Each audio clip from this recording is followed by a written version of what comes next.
Oh my gosh. No, not yet. I'm sorry. Okay.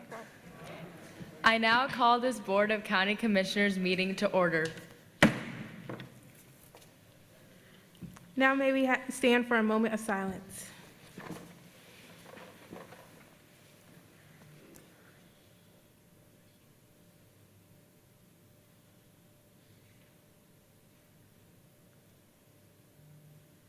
Thank you.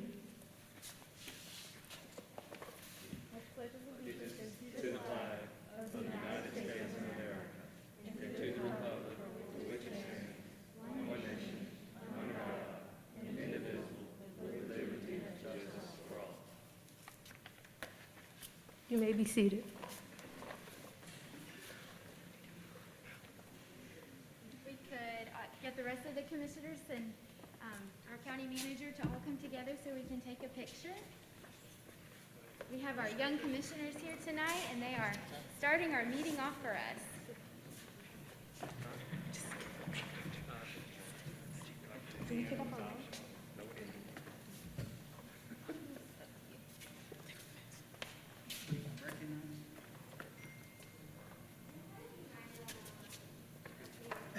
How about we did? Is that good?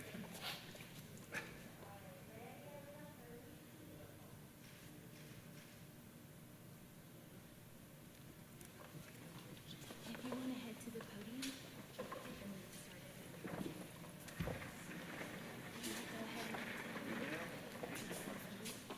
start it.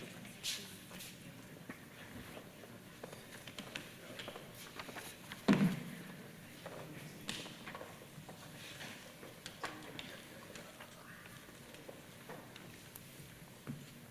Thank you. At this time, I hereby confirm calling the meeting to order. We will go through the approval of the agenda and then introduce the participants of the Young Commissioners Program. So first, do I have any additional items to add to the agenda? Yes, Madam Chair. We need to add the ROPE grant contracts for senior services on your consent agenda, please. Okay. I would also like to ask you under new business if you put item D and E together so that we can have a conversation about them because they're so similar, understanding that we might have to have two votes. Any other items to add or discuss? If not, do I hear a motion? So moved, Madam Chair. Vice Chair, excuse me. Any discussion? All those in favor, please signify by saying aye. Aye. Any opposed? Moving on to our consent agenda. Do I hear a motion? Madam Chair, I make a motion that we approve tonight's consent agenda. Okay. All those in favor, please, or any discussion? All those in favor, please signify by saying aye. Aye. Any opposed? Okay.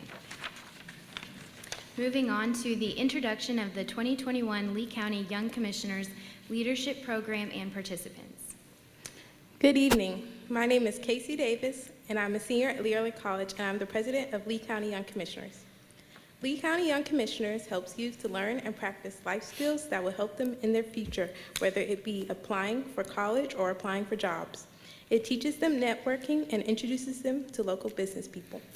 Our club goal is to work on leadership, soft skills, and become better citizens of Sanford and Lee County. Thank you.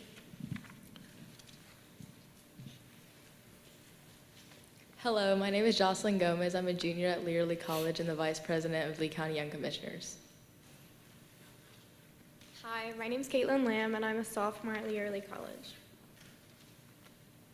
And I am Drake Bowen, also a sophomore at Lee Early College.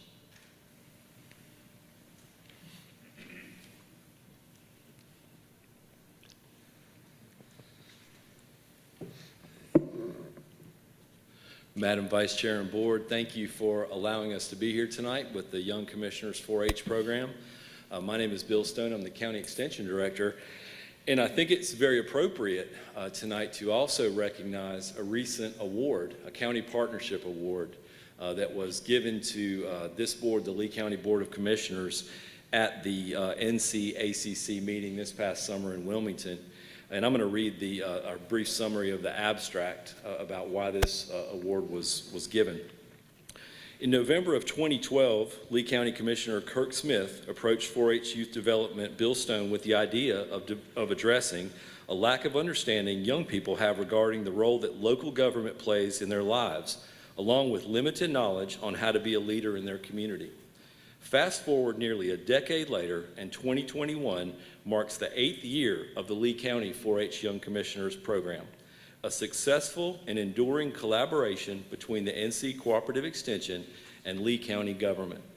Over the duration of this program's 8 cohorts of future leaders, over 90% of the 104 participants agreed that 4-H Young Commissioners has greatly increased their confidence and understanding of what it means to be a leader, has helped them become more aware of important issues facing youth in the community, and that they now have a greater understanding and insight on the role of county government.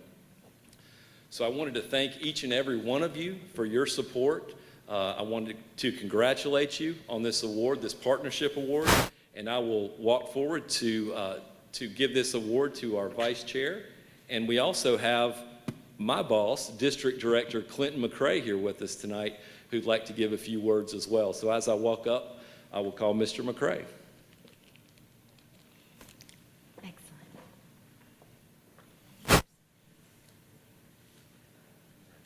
Good evening, Madam Vice Chair and Board of Commissioners. Again, my name is Clinton McCray, District Extension Director for the South Central District. I want to say on behalf of Dr. Rich Bonanno, Director for North Carolina Cooperative Extension at NC State University, we want to give an expression of appreciation to this board for the partnership with North Carolina State University. Because of your partnership, North Carolina is one of the strongest extension systems in the nation. And we want to thank you, publicly thank you for the partnership. And I also want to thank you so very much for your county manager. We enjoy working with your county manager. You have an outstanding administrative team. And again, on behalf of Cooperative Extension at NC State University, Cooperative Extension at North Carolina A&T State University, and all the local members here, we want to say again, thank you for the partnership. We appreciate everything that you do for this community. Thank you. Yes, thank you all for being here. Moving along, we have a request to appear by Ms. Pamela Glover.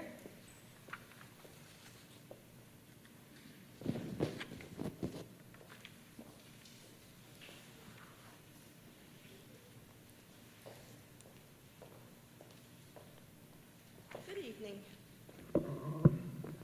Many of you know I'm Pamela Glover. I actually reside at 314 South Curry Drive, Sanford, North Carolina.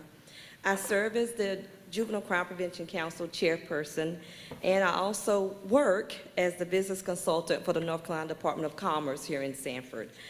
I would like to thank Chairman Smith in his absence and the board for allowing me this opportunity to speak with you regarding our youth concerns, and I also would like to thank my JCPC council, concerned citizens, and our state consultant that drove up to Lee County for tonight. This came about on the evening of August the 1st. I actually sent an email out to Chairman Smith, Mayor Mann, and Dr. Crumpton regarding some concerns with our youth. And Chairman Smith was actually quickly responded, and I thank him for that. And during that time, we actually had a lot of dialogue, which was the main reason for my email, was to have some intentional conversations regarding our youth in Lee County. And with that being said, over the past 10 plus years, if not more, we actually have one of our field supervisor for juvenile justice in the back.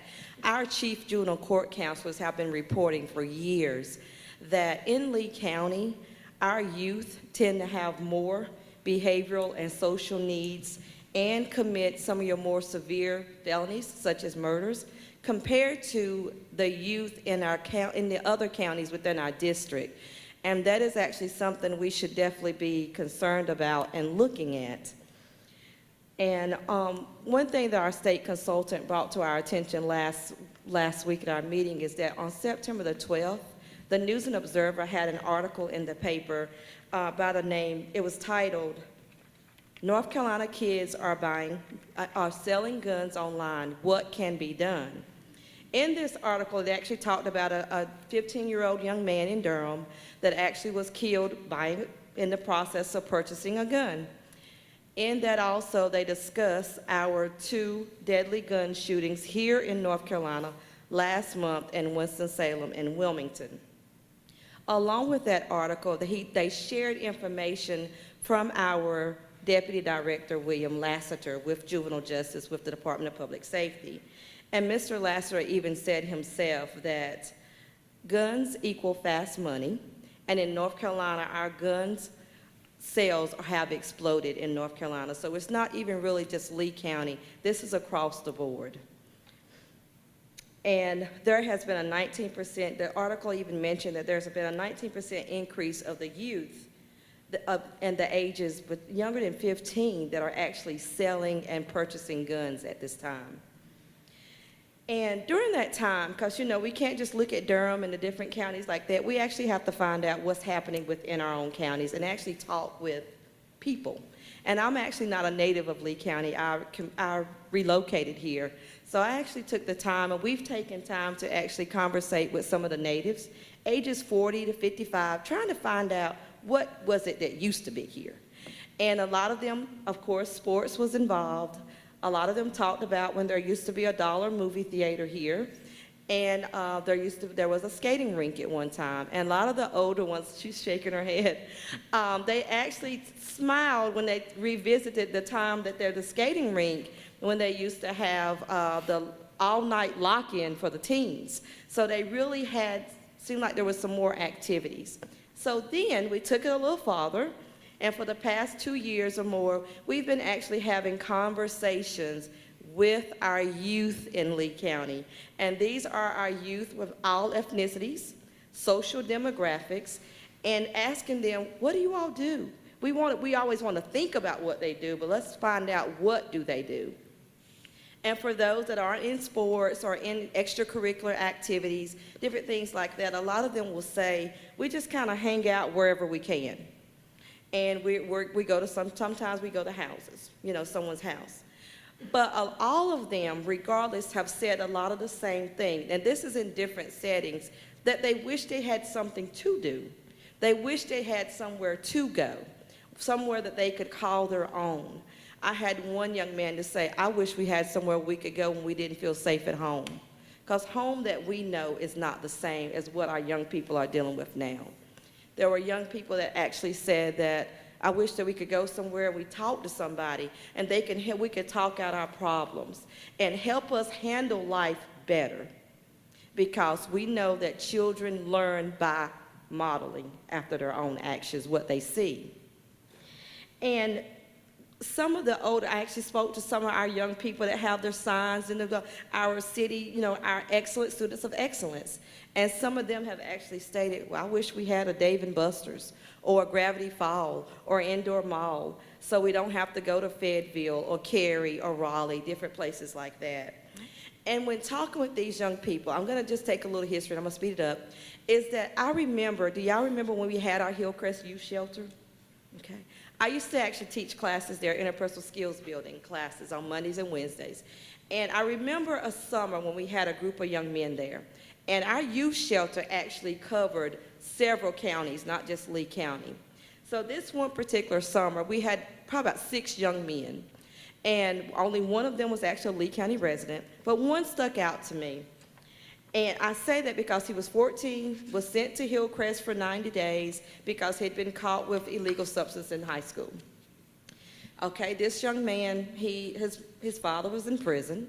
His mother was dealing with her own issues, and all of his male role models were living a life of crime. So all he knew was a life of crime. That was his example. That's what he grew up around. So that whole summer, we worked together, different things like that. And a few days before it was time for him to return back home, he said to me, no one ever told me I had other options. Thank you for showing me another way of life. And I tell that story sometimes, and people automatically think that this young man was an African-American male, but he wasn't. He was actually a white male. And I say that because we like to sometimes put issues into one category, but drugs, guns, crime, they don't see color. And I share that story because it touched my heart, because that young man to this day is actually doing very well, has his own business and a family. And that's wonderful because he was shown another way. And that's what a lot of our young people now are needing to do. We need to show them another way. And this is on a more professional level, you know, with my business, is that I serve as a business consultant for the state, for NC Works. And I actually have the responsibility of helping people during their relocating. And you have adults that will call because they're researching Lee County. It's very affordable to live in Lee County. But they will call and say, hey, I see your organizational activities, I see your golf courses, downtown Sanford, Depot Park, Kiwanis Park is getting a lot of rave, you know, the splash pad. What do the older kids do? And I was like, well, we got a lot of athletics going on. Oh, no, what do they do? And my go-to answer has become, well, we're working on that. You know, as we speak, we're talking about that to find out more things that we can do with our younger kids. And I like to say, because now we have young people, and we see, and it's not in our backyard. It may not be in our home or in our church, but it's a county issue that we're dealing with. And our JCPC, we receive state funds annually from the Department of Public Safety. We actually receive small funds because the funding is based on the county population and then the population of the youth, okay? And so because we know we have a small population, our funding tends to be very small. We did get a little bit over 43,000 increase from the Raise the Age from December of 2019, which has brought our funding up to a little over 205,000. And with Lee County, we are one of the few counties that our county does not actually do a monetary match, but it does an in-kind match because you all are grateful enough to, and gracious enough to allow our providers to actually function in the office. So we have used our monies for years funding Teen Court, restitution, community service, and mentoring programs. But in Lee County, we have always said for years, I think even when Commissioner Sharp, you know, was on the board, that we need programs such as day reporting centers, such as like the one in Randolph County that we went out to a few years ago. It's called STEP, and it has a strong name because it means strengthening teens and empowering parents.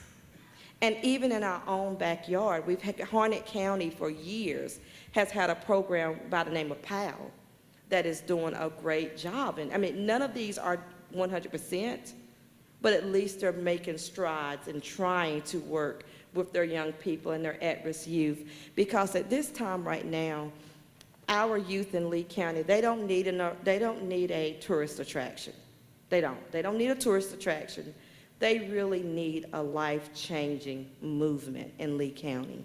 So with all that being said, it's not a family problem or this problem, and I truly believe, and I hope a lot of you all in here do too, that it still takes a village to raise a child. And I just think in Lee County, we need to re-strengthen our village. And I see Lee County as the village. Thank you. Thank you, Ms. Glover.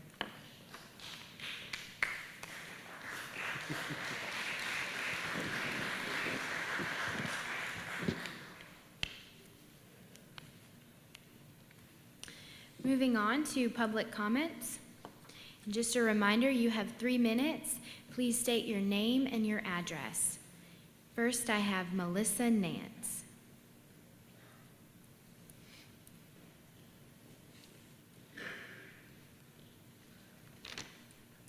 Good evening, Commissioners. I wanted to come here this evening and speak to you about how I met Experience 180 CEO Dr. Crystal McIver, and share a little bit with you why I believe their programs can make a difference in our community. My story starts with my son. Most everyone is aware of the opioid crisis that is storming through our country. It's a destructive crisis that's trickled down to our small hometown communities. And like hundreds of families across North Carolina, I have a child that has opioid use disorder. The disease landed him in prison for 4 years. In 2020, my son was released from prison. Typically, that means freedom to go do things with your family, see people you haven't seen in a long time, go out to eat, and see what's new. But his release in March of 2020, our world was shutting down, and with the beginning of this pandemic. Like many people newly released from prison, he thought he had to go out and find a job immediately, but that wasn't possible because everything was closing. His anxiety soared, and as his mom, I got scared because I knew his patterns. And I could tell that it was becoming way too much for him. So I had heard about the Total Package program and encouraged him to reach out to Crystal. He did, and they started one-on-one counseling. Our mental health facilities are great, and having a supportive family is fantastic.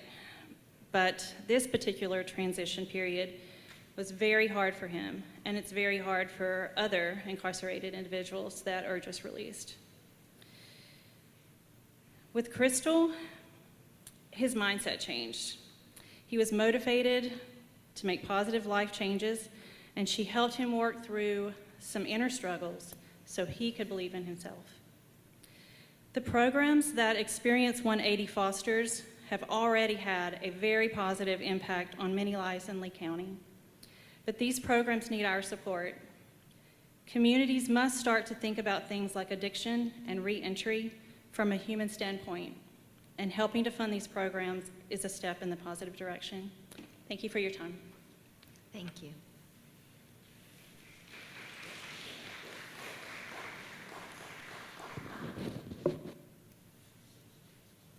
Next, I have Miss Crystal Bennett.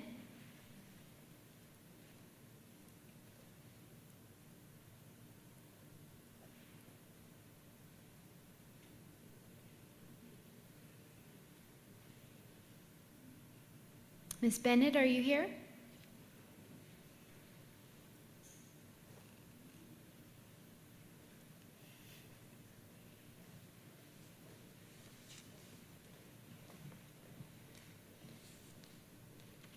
Well, I didn't know that I signed up to be on this agenda when I signed in. I thought I was just logging in for the meeting. Oh. But since I have this opportunity, my name is Crystal Bennett. I'm an area consultant with Juvenile Justice, North Carolina Department of Public Safety, and I'm here to support the Juvenile Crime Prevention Council. As you all know, the Juvenile Crime Prevention Council is a subcommittee from your Board of Commissioners. They're trusted to serve juvenile offenders, court-involved youth, and at-risk youth in your local communities. And Pamela Glover has done an excellent job for over a decade representing this council for your commissioners. One thing that I would like to say, since I signed up for this, is I support her 100% in her request to ask that Lee County support youth programming in your county.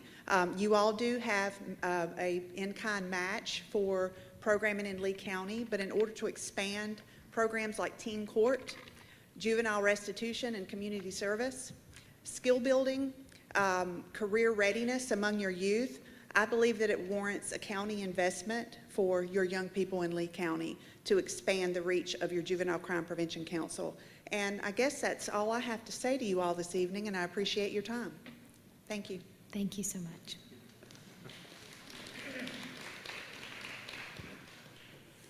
Next, I have Alexandria Rye.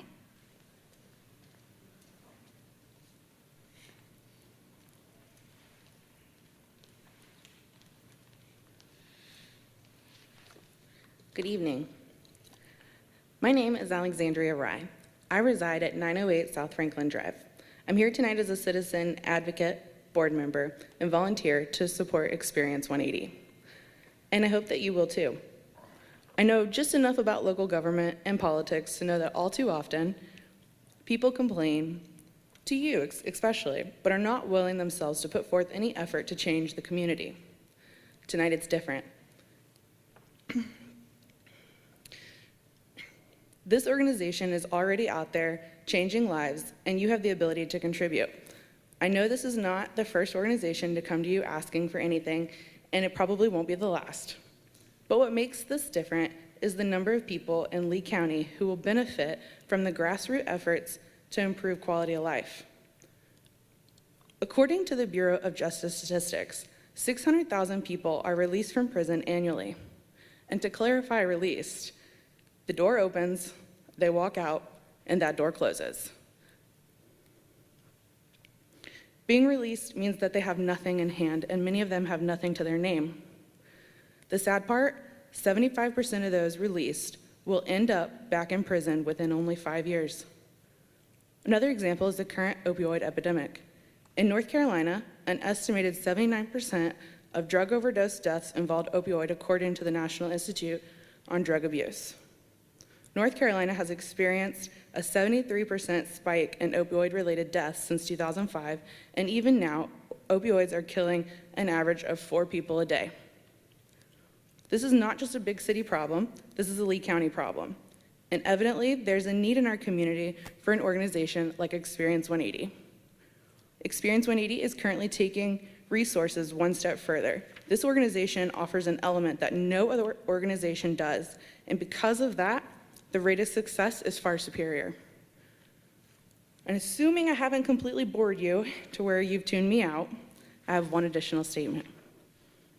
I would like for you to please support this organization in every way possible, not because it's a local organization, and not because it improves the quality of life for so many of your citizens, not because it's another box that you can check for federal funding and grants. Those are all very good reasons. However, I want you to support this organization because together we can change lives.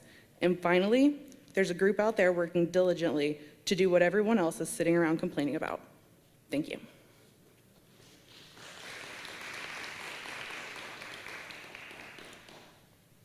Mr. Paul State.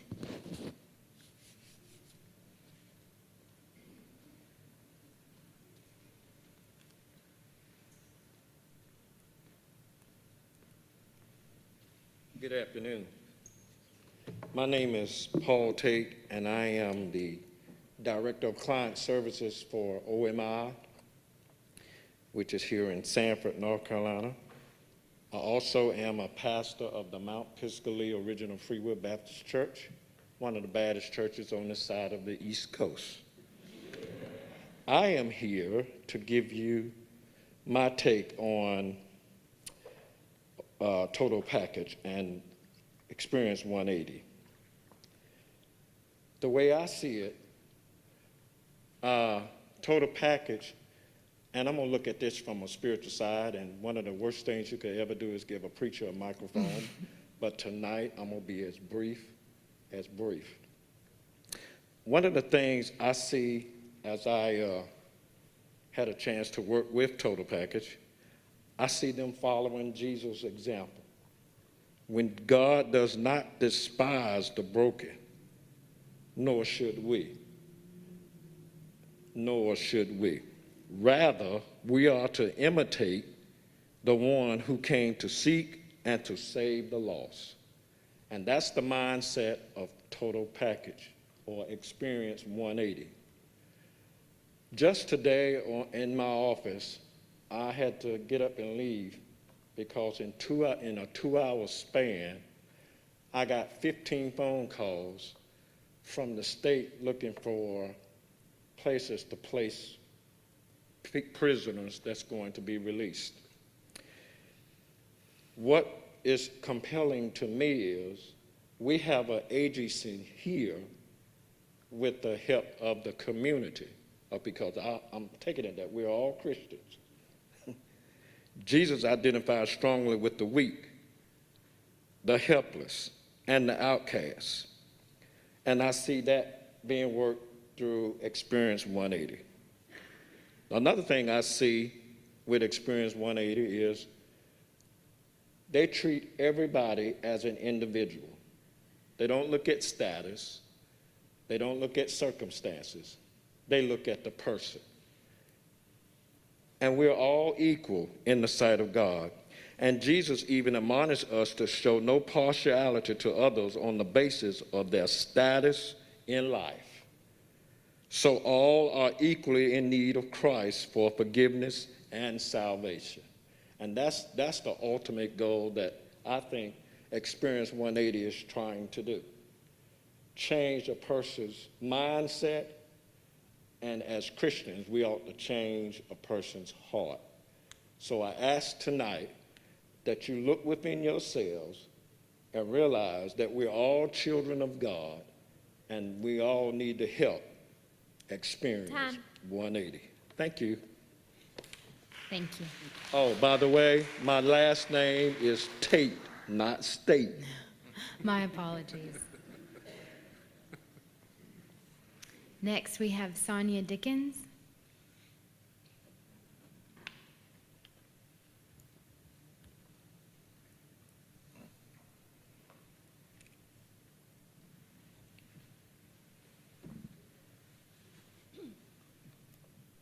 Good evening. My name is Sonia Dickens, and I reside at 1100 East Point in Sanford. I currently work for DPS. I work for Sanford Correctional Center, and I'm a case manager. Some of the things that were said earlier as far as the inmates and stuff getting out, that is true. I'm here today to speak with you about the needs of offenders while incarcerated and when they get out. Our reentry plans with Department of Public Safety when they get out is usually 90 days. We do have DPS transitional housing, but it's 90 days. Nobody can do anything in 90 days. With 180 and total package, that gives them a time to learn how to adjust back into society. The number one problem that I see with offenders is opioid use, crystal meth. I see this stuff every single day. I try to work with them while they're in my office, give them different avenues to go. Some of them take it, some of them don't.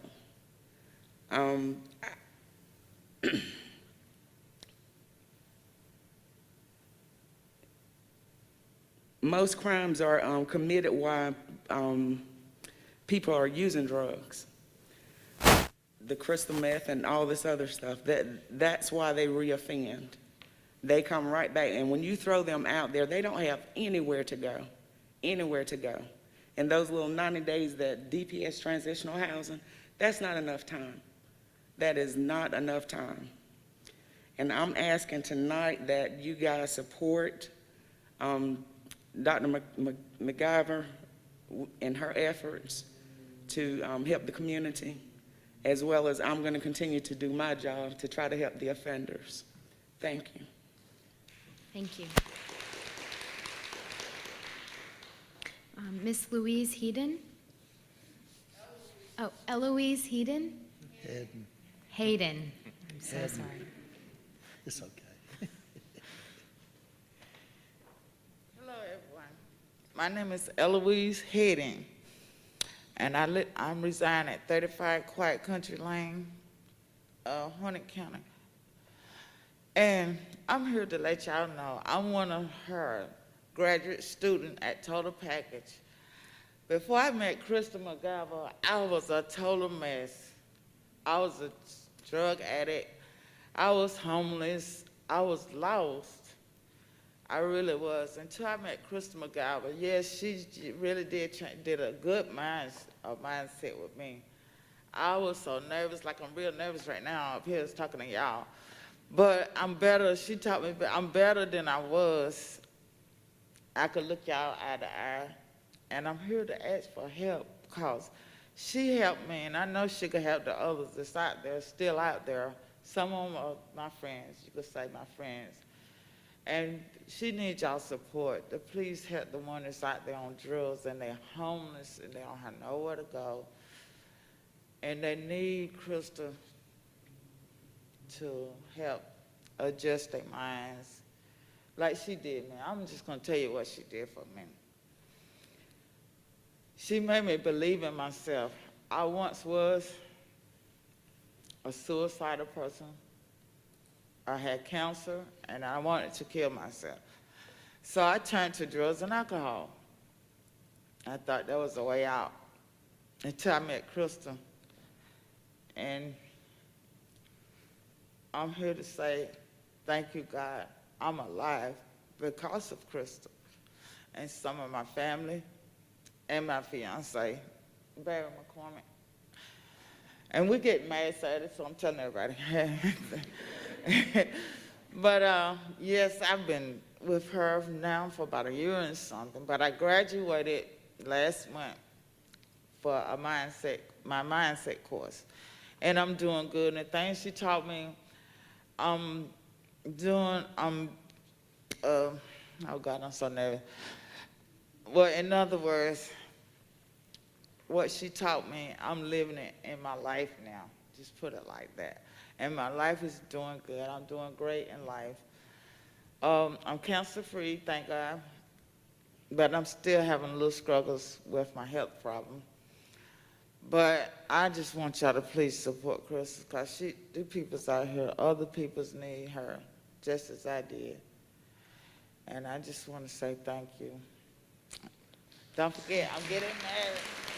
And I won't be a Hayden, I'll be a McCormick. Thank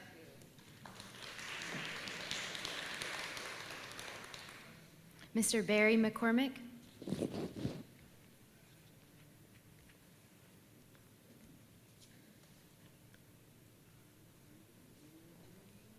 Good afternoon, everyone.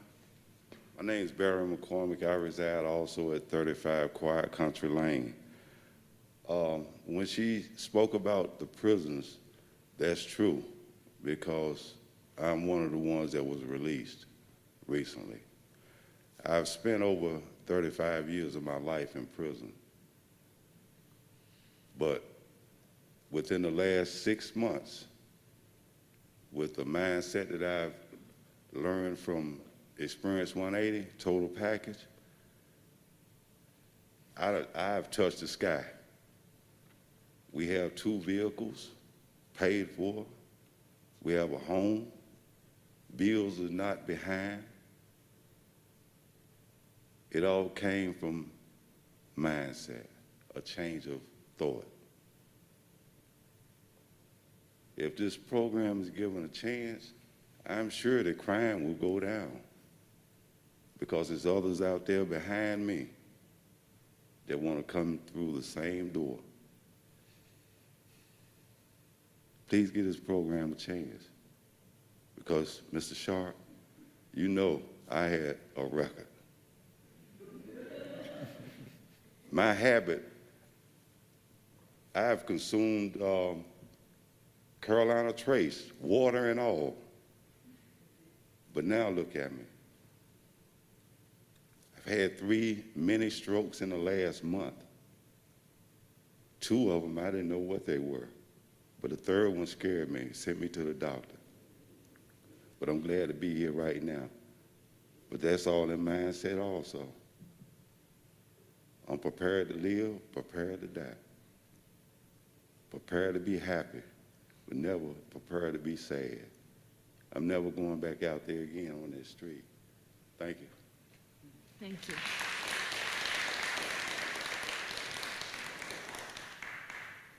Ms. Patricia Hawes.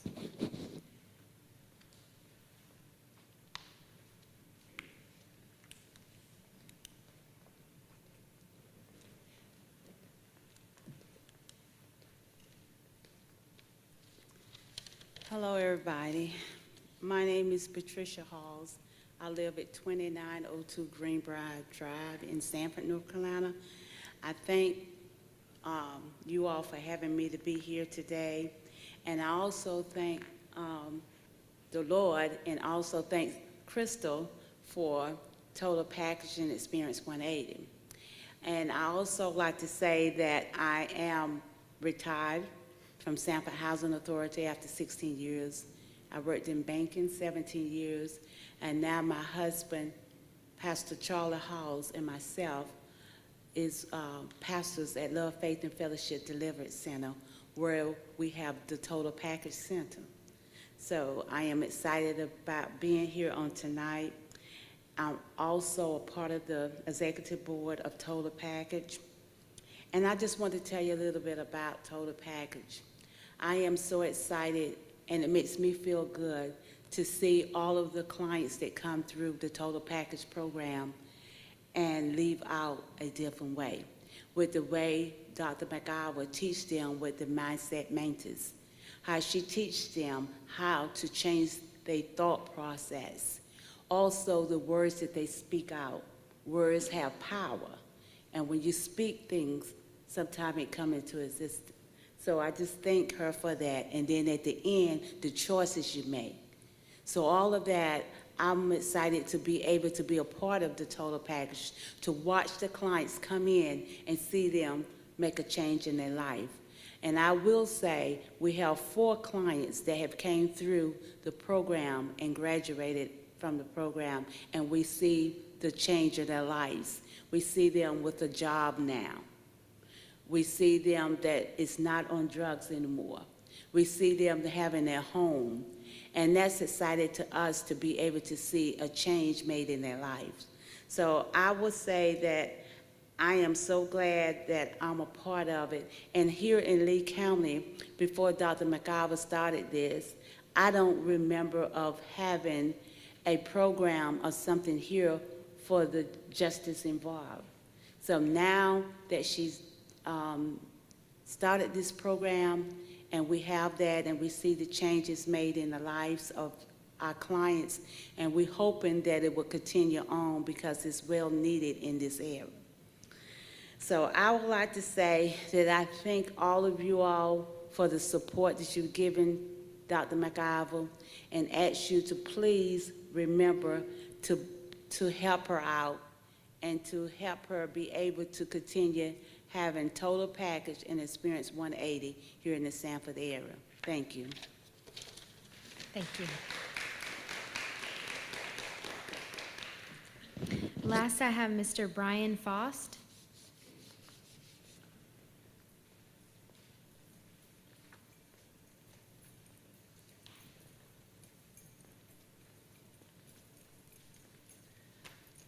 Good evening, ladies and gentlemen of the board. My name is Brian Faust. I'm the supervisor at the Sanford Driver's License Office. I'm not going to sit up here and give accolades like they gave Ms. McIver. What I'm going to tell you is that she's persistent.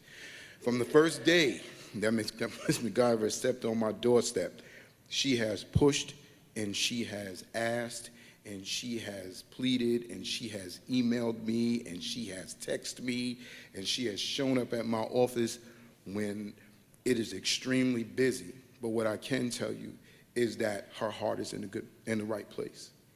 And even though I don't reside in Lee County, I live in Wake County. I work here. So I consider myself a part of the community. And I feel as though when you're a part of the community, you have to serve.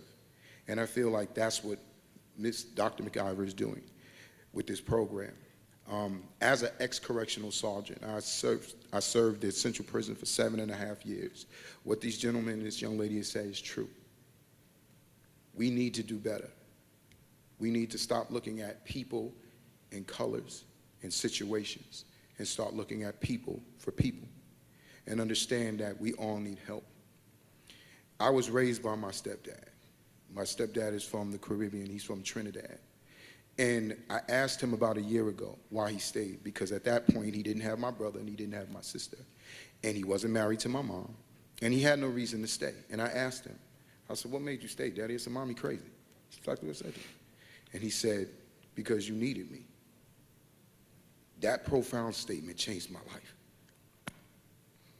And I feel like we need to do the same things with these young men and women who are out here trying to do the same thing. I'm not going to take up too much of your time, but I am 100% on board with Ms. McIver, and she's going to bother me, and she's going to email me, and she's going to bring these gentlemen and these ladies to my office, and I'm going to take care of them because I gave them my word that I would. Thank you. Thank you. Thank you to all those that spoke.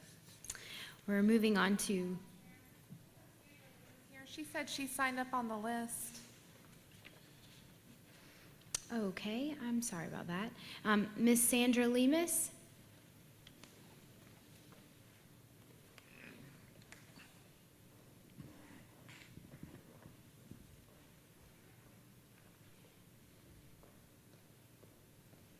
Didn't mean to miss you. Good evening. Thank you for allowing me to speak to you tonight. I'm a volunteer and board member of Experience 180, where I have been hands-on with the clients that come in to the program every Tuesday voluntarily. And I say voluntarily because it's not a program that is mandated by a probation officer or any other entity. The clients come in voluntarily every Tuesday to receive my maintenance, which is a different type of mental health, a mental health tool that they can use to transform their lives. Ultimately, it becomes a choice. You have to learn that you have a choice to make a change in your life. And when people don't understand that they do have the power to take control of their lives, they become a little lost. So when they come to Mind Maintenance with Dr. McIver, they transform their lives. You've seen Barry and Miss Eloise come here, and I'm very proud of the transformation I've seen in their lives. They both are now homeowners and have their cars, where they used to be homeless and on drugs. They are now success stories and are productive members of our society, giving back. They are now coming back through the program as volunteers, and Barry's actually one of our board members as well. We have partnered with different people in our community, like OMI, CCCC, where we teach the basic computer skills. Imagine trying to apply for a job when you don't even know how to operate an email address. So we start from the very basics and teaching them computer skills, budgeting. We would love to tap into home economics and other things that are needed for them to have a better improved life after prison. We also have an event coming up that's the Resource to Resource Fair that will be held on October the 27th from 10:30 to 12:30, where we invite other community advocates to come and present what their organization does to see how they can partner with us to be able to support, to continue to support people with justice-involved issues. I would also like to ask you to support Dr. McIver in her efforts. We would also love to tap into the Latino community. Back in the day, growing up, I remember hearing all the kids talking about, smoking marijuana, but now they've tapped into other things that lead them into their adult lives. So it's an all hands-on that we need from everyone in our community to well-round everyone from youth to adulthood. So thank you for your time, and I hope to see you on October 27th at 10:30. Thank you.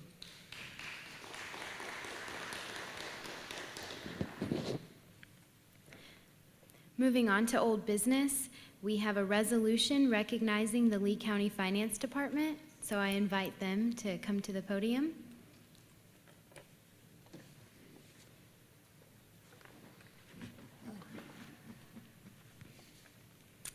This is a resolution in recognition of the Lee County Finance Department for receiving the Certificate of Achievement for Excellence in Financial Reporting.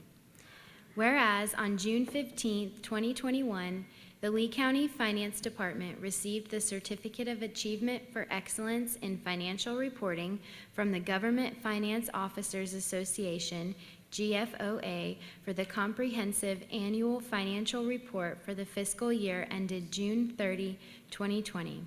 And whereas the report was judged by an impartial panel to meet the high standards of the program, which includes demonstrating a constructive, quote, spirit of full disclosure to clearly communicate the organization's financial story. And whereas the Lee County Finance Department has received the Certificate of Achievement for Excellence in Financial Reporting for 25 consecutive years. And whereas the Certificate of Achievement is the highest form of recognition in governmental accounting and financial reporting. And now, therefore, be it resolved that the Lee County Board of Commissioners recognizes and expresses its appreciation for the hard work and dedication of the Lee County Finance Department and commends the department for achieving excellence in financial reporting from the GFO for 25 consecutive years. Adopted this 20th day of September 2021. Thank you.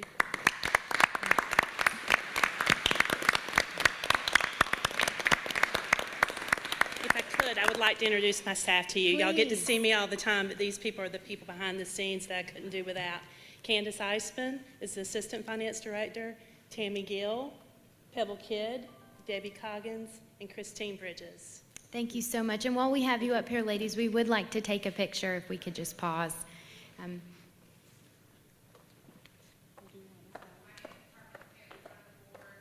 if you'd like to have the board condensed behind them, if that would work. We want to come together and get a picture. We don't want to mess it up. No, you won't. Make it brighter. Now they don't break as easy. I don't care. Just stand in front of us.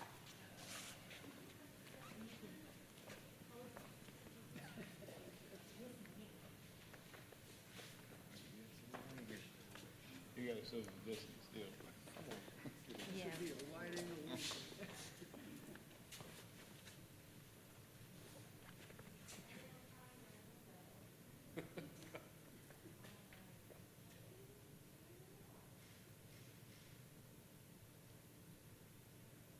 Good job. Thank you so much.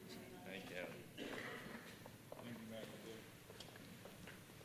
We are so proud of our finance department. They help make our job much easier. So thank you for all of you for being here.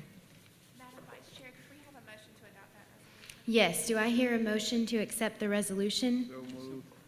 So moved. Any discussion? All those in favor, please signify by saying aye. Aye. Any opposed? Thank you. Next, I have a request to accept additional funds for the 361 ELC Reopening Schools SH Liaison Agreement, and that's with Mr. Heath Kane.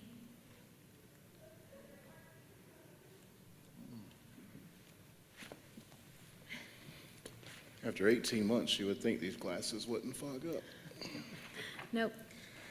Good evening, Commissioners. This funding opportunity this evening is for $115,000 for the Health Department to hire a liaison with the school system, and that would be with all the schools here in the county to help provide testing and provide other support services for their needs in the community and for the school system. I will say that 86 positive cases today. Of those 86 cases, 30 of them were 0 to 18 years of age. So this is actually affecting more of our younger people now than in the past. So we do need to get this position approved. There is no county match with this. It's just funding from CDC. And once approved, if approved, we will look to hire that person to assist us with the school district. There is a motion on the board. Any discussion? I'd just like to know, is this person going to be doing testing in the schools? Is that the primary purpose? They will be either testing or providing the resources to do so with the school nurses. I got you. Thank you. Yes, sir. Will they be doing any contact tracing? We have a group of people designated for that already. Okay. So I doubt it. Okay. Their sole job will be. Yes, ma'am. Okay. Any other questions or discussion?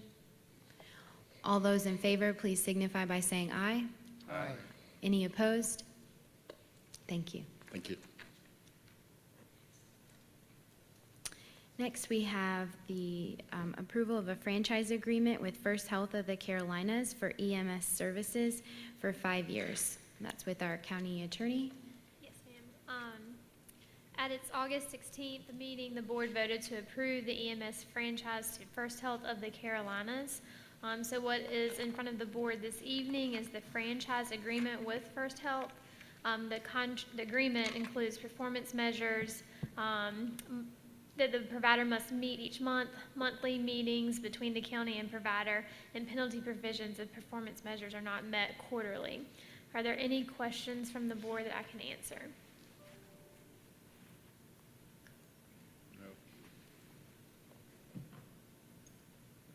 Okay, then do I hear a motion? Move to approve. All those in favor, please signify by saying aye. Aye. Any opposed? Thank you, Ms. Parrish. And next, we have the lease of the 1218 Central Drive to First Health of the Carolinas. Yes, ma'am, I'll also take that. So the county owns the building located at 1218 Central Drive. The county will lease this building to First Health of the Carolinas beginning October 1st of 2021. The lease will be for 60 days, and after the 60 days, I'll bring a longer-term lease that will coincide with the term of the franchise agreement. Move to approve, Madam Chair. A motion has been made. Any discussion? All those in favor, please signify by saying aye. Aye. Any opposed? Thank you. Next, we have ARPA funding. It's a discussion with Ms. Lisa and Mr. John. Good evening. In your original agenda package, you had a grant ordinance regarding the coronavirus state and local fiscal recovery funds that we have received at this point. And I also have added a PowerPoint to walk you through some of the information that we have at this time on the funds. So if you'll bear with me. ARPA is obviously the American Rescue Plan Act. That act provided $1.9 trillion in total funding to states, tribes, tribal portions, counties, and indirectly through states to certain cities. And metropolitan cities also got their funding directly from the feds like we have. $350 billion was put aside in the coronavirus state and local fiscal recovery funds. So there's two major acronyms there. Lee County is slated to receive $11.9 million over a 2-year period. Funds may cover costs from March 3rd, 2021 to December 31st, 2026. However, all funds must be encumbered by December 31st, 2024 at this time. We are being highly encouraged to use the funds to potentially match other grant opportunities to make the funds go farther. So that's one item we've been asked to keep in mind as we proceed. Federal objectives of the funds are to respond to the public health emergency or its negative economic impacts, to respond to workers performing essential work during the COVID-19 pandemic. Number 3 is to replace lost public sector revenue due to the pandemic. I hate to say, we do not fall in that category. None of our funds are replacing lost revenue. We actually did well enough through the pandemic with sales tax and property tax that when we went through the calculation, we do not fall into that category. Now, we can recalculate over the next 3 years once a year, but I don't foresee that changing our role. So we really only have 3 categories that we can spend money in. 4 is to make necessary improvements in water, sewer, or broadband infrastructure, and we'll talk about that a little bit more as I proceed through this. Responding to the public health emergency and its negative impacts includes funding that will allow us to do services and programs to reduce the spread of COVID-19. That includes vaccination programs, testing, contact tracing, and PPE purchases. But as you can just saw, the health department is receiving funds, and several other organizations are receiving funds outside these that cover those same type areas. We can also use it for enhancement of public health data systems, and we can use it for capital investments in public facilities to meet pandemic operational needs. Service, and then another major area is services to address behavioral health care needs exacerbated by the pandemic, which includes mental health treatment and crisis intervention. And there's a lot of other things in these categories. I just tried to hit some of the high spots and things that I know the board has talked about in the past. assistance to small business, nonprofits, and individuals, aid to impacted industries, rehiring governmental staff, payroll, and covered benefits. We can also have expanded eligibility in what are called qualified census tract and those disproportionately impacted by the COVID-19 for certain categories. And the two qualified census tracts in Lee County are the two shaded areas that you see on this map. And we'll talk a little bit more about some of the things that are in that area that we could possibly do as we move on. We can do, we can address health disparities in those communities. We can do investments in housing and neighborhoods, early childhood care and learning, investments in healthy community environments, parks and recreation, and workforce development. Now, let me remind you also, not only have we received funding, the City of Sanford and the Town of Broadway are also receiving funding at the same time. Will you make sure when we cover that we get larger print and maps? I'll be glad to provide one to you. Yeah, thank you. Okay, as far as infrastructure, water, sewer, and stormwater and broadband, you can see some of the things under water, sewer, and stormwater that we can do. It includes improvements for infrastructure. Eligible uses must align with Environmental Protection Agency project categories, and we can enhance cybersecurity systems. Under the federal rules, under broadband, the focus is on household and businesses, promoting digital literacy, and minimum bandwidth requirements. However, you will see, I've noted in red to bring everybody's attention to it, at this point in time, counties do not have state law expenditure authority for this area. So again, we're being encouraged to not rush into spending our money. We are anticipating that there may be, with the state budget, some changes that will allow the counties to get into, to support broadband with their funds or to do some matching grants. Yes, sir. Who would lead on, I guess, would Cal lead on the minimum bandwidth requirement? Or who? I believe, if I remember correctly, Commissioner Reeves and me looking, that there are some minimum requirements stated in the interim report, interim rule. Okay. I think I missed a slide. I apologize. There was a slide supposed to be in here on the Treasury guidance. I'm sorry, it should have been the third slide. I must have clicked too fast. There has been issued an interim final rule that was issued, I know that wording, interim final rule. It was issued May 17th, 2021, and it's multiple pages long in little tiny print. And the comment period has closed on that, and they were originally anticipating that we would probably have the true final rule in September or October. They told us last week, I believe it was, that it will probably be sometime this fall, which says to me probably November or December, that we will get that information. So what they have told us at this point, Treasury is saying that until they adopt the final rule, that the interim final rule is our guidance, and that anything we choose to do under those rules, as long as we have it documented, will be okay. Makes me a little nervous. I'm not going to lie to you. And so that's what guidance we have at this time. There's also a list of frequently asked questions that is continuously being updated. So most of the time when Dr. Crumpton walks over and says, "Can we do this?" I go, "Let me go read the most recent list of questions," and I go back through every single one of them because they can change, and the opinions can change. So we just have to make sure. One of the things with this is we just really need to make sure that we have solid documentation when we make a decision. So I apologize for missing that slide and explaining that to you. But if I remember correctly, Commissioner Reeves, there are some specific requirements on those broadband rules. Are we going to have a contingency package on this Monday? We should. Yeah. And Right. I'll explain that a little bit more when we get to the grant project ordinance, what we're doing at this point, and talk a little bit more as we move ahead about where you want to go. All right. So the next steps in my mind and all are to ask you for the consideration of the grant project ordinance that was in your package. What this does, it establishes a multi-year project fund for the funds, for the recovery funds. Right now, of the $11,999,847, We are only asking that you appropriate $90,000. $70,000 is to potentially hire a ARPA or Fiscal Recovery Funds manager to assist in the management of these funds.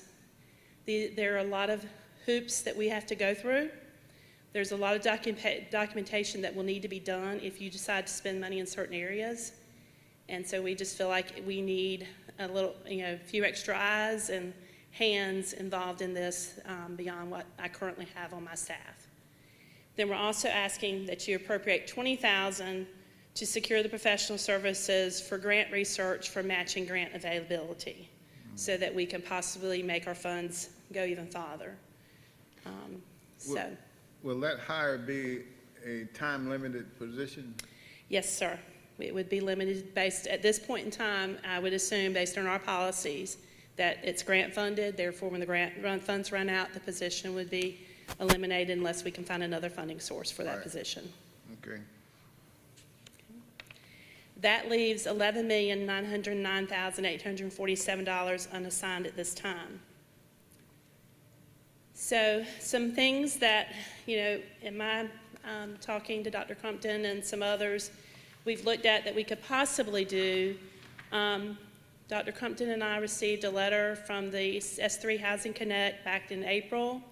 They sent the same letter to the city, finance director and manager. And they had quite a few ideas of ways we could spend some of our money. And they actually asked that we dedicate 50% to housing. So you have some of those options. I didn't list them all out here. I can provide that letter if y'all did not receive one, if you so choose. One of the things, one of the first things I saw when I saw the fact sheet, first fact sheet was under one of the categories where we could do capital improvements. Right now, you're back and forth between here and the McSwain Center because our current board chambers doesn't allow for social distancing.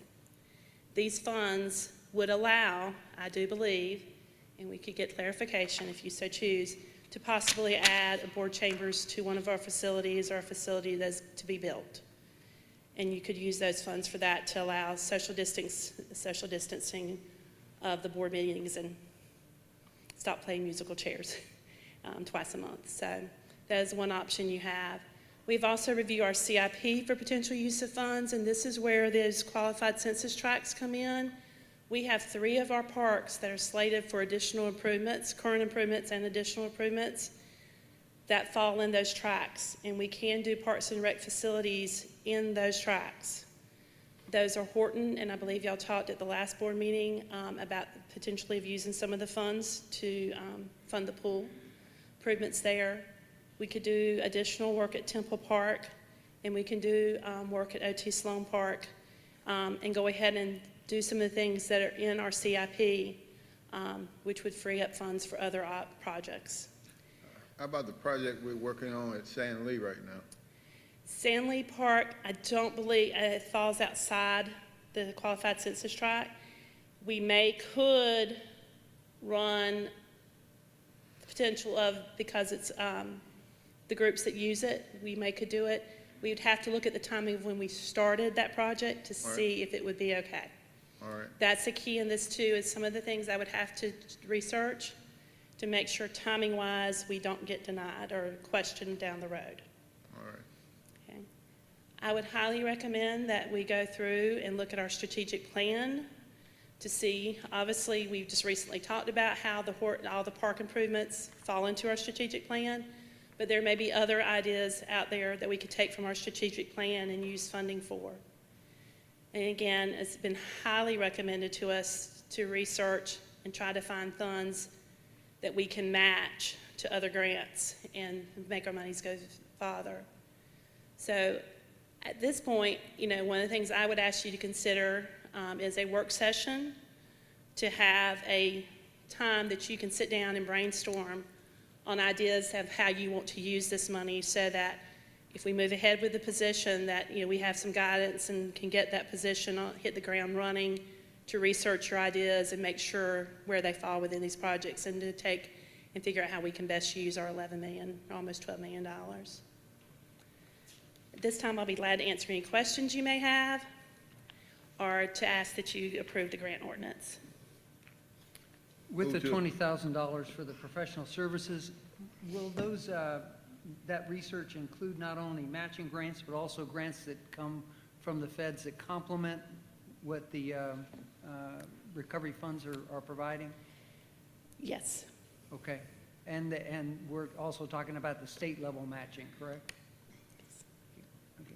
One thing that, first of all, you've done an excellent job of summarizing this. Thank you. It's amazing how much material is out there for us It to is. look at. I So have- that's tough. I will probably have a notebook as soon as big, thick as your budget books were. It's accumulating relatively quickly. Plenty to look at. One thing I'm curious about is whether or not we're going to be reaching out to the constituents and finding out whether or not they have inputs and how that's going to happen. That is one of the things that I would ask that we need guidance from you on as to how you want to proceed. I mean, this is money that has come to you, and it does allow for public input. We just need your guidance as to how much you want of that and how you want us to go about it. So I would suggest that would be one of the things that we would discuss in a work session and then go from there. And possibly not only discuss it in the work session, but maybe bring some people in to focus us. If that is the direction you want us to take, the board wants us to take. There's room later on to add those kind of suggestions beyond what you're proposing that we pass tonight, correct? Yes, I mean, you're only appropriating $90,000 of almost $12 million tonight. Move to approve. A motion is on the floor. Is there any discussion or questions? All those in favor, please signify by saying aye. Aye. Any opposed? Thank you, Ms. Minter. Thank you. I like the way they gave us that warning. Next, we have a discussion of redistricting plans.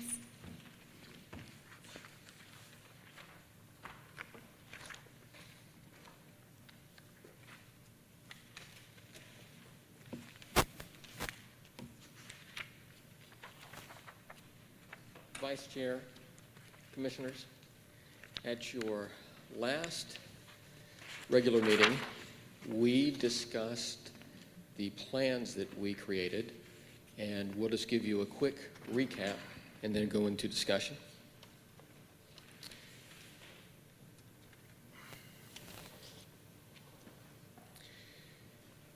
We used a number of criteria, but first we needed to decide whether we should redistrict. By doing that, we look at population deviation from the ideal. So we just take total population, divide it by the 4 districts that we have, and case law has shown us that we need to be within plus or minus 5% of that deviation, or that ideal population. 2 of our districts were out of deviation, so yes, we're required to redistrict. The changes that we made were up close. We followed, of course, then the criteria of population being as our number 1, we needed to be within that 5% deviation. Number 2 is we kept incumbents that are not elected at large in their districts. Number 3, we were looking for compactness and contiguity, that we can't have any donut holes or satellite areas. And then number 4, we needed to follow Section 2 of the Voting Rights Act. So we followed the demographics. In Plans A, what we did here is just bring the plan within a proper deviation, just by trading out population between District 1 that was low and District 3 that was high. Plans B, C, and D, we just created these plans as becoming more compact. Plan E is what we've just added. This was requested through Dr. Crumpton to make the populations as close together as we could. So Plan E is a combination of I guess, Plan B through C. And what we've done here is we've made those deviations between each district to be as close as we possibly could. So the total plan deviation is just 0.25%. I think the lowest was District 1, which was 22 population low, and then District 2, which was 17 high. So we were only looking at a difference of 39 in population between the highest and lowest. So we've got 5 plans. And what we are looking for tonight is to pick a plan or two that we could bring before the public hearing.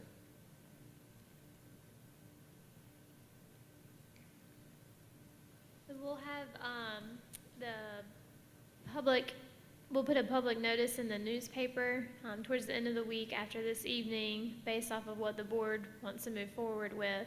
And then we'll also have the maps at the Board of Elections, Strategic Services, our office, and the library, if Beth is okay with that.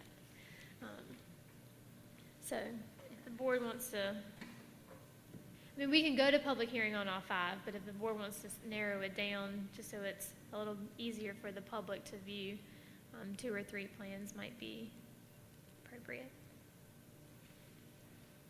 And I'm also here to answer any questions.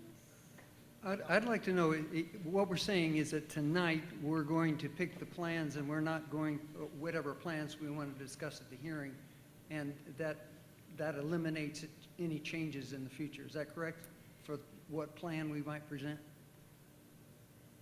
Correct. I think I understand what you can pick 2 or 3 plans to take to public hearing, and then between those plans, you'll vote to move forward with the resolution. But the pool of the plans are those 5 up there. That's the only 5 that the staff has prepared based off of guidance from the board. There hasn't been any request for additional plans. I would say that maybe attorney didn't quite understand your question about changing a plan. If after the public hearing, you get comments from the public that you may ask Don to say, hey, can we address in this plan, this issue or whatever like that. Doctor, you may want to get to the mic. We're not all hearing you. I'm sorry. All right. I forget so much that I got to talk in this little thing. After we go to public hearing, you get public comment. You may make changes, or you may go back to a plan or whatever. It's really up to the board based on those comments, as long as they're along those lines that don't include some of those no-no areas like political affiliation, that kind of stuff. So, but, I would say that, hopefully these will be plans that you approve, but depending upon public comment, you may want to make changes and ask Don to do an additional map or so. I kind of felt like you said, are we deadlocked, are we pigeonholed into these right now kind of thing? I would say no. Okay, going beyond the idea that we might get some comments from public hearing that would necessitate us or give us reason to go ahead and change them. I was under the impression, I wish that the chairman was here tonight, I was under the impression that we had some options that were significantly different than ECHO here that we've added. And I was expecting to see something like that.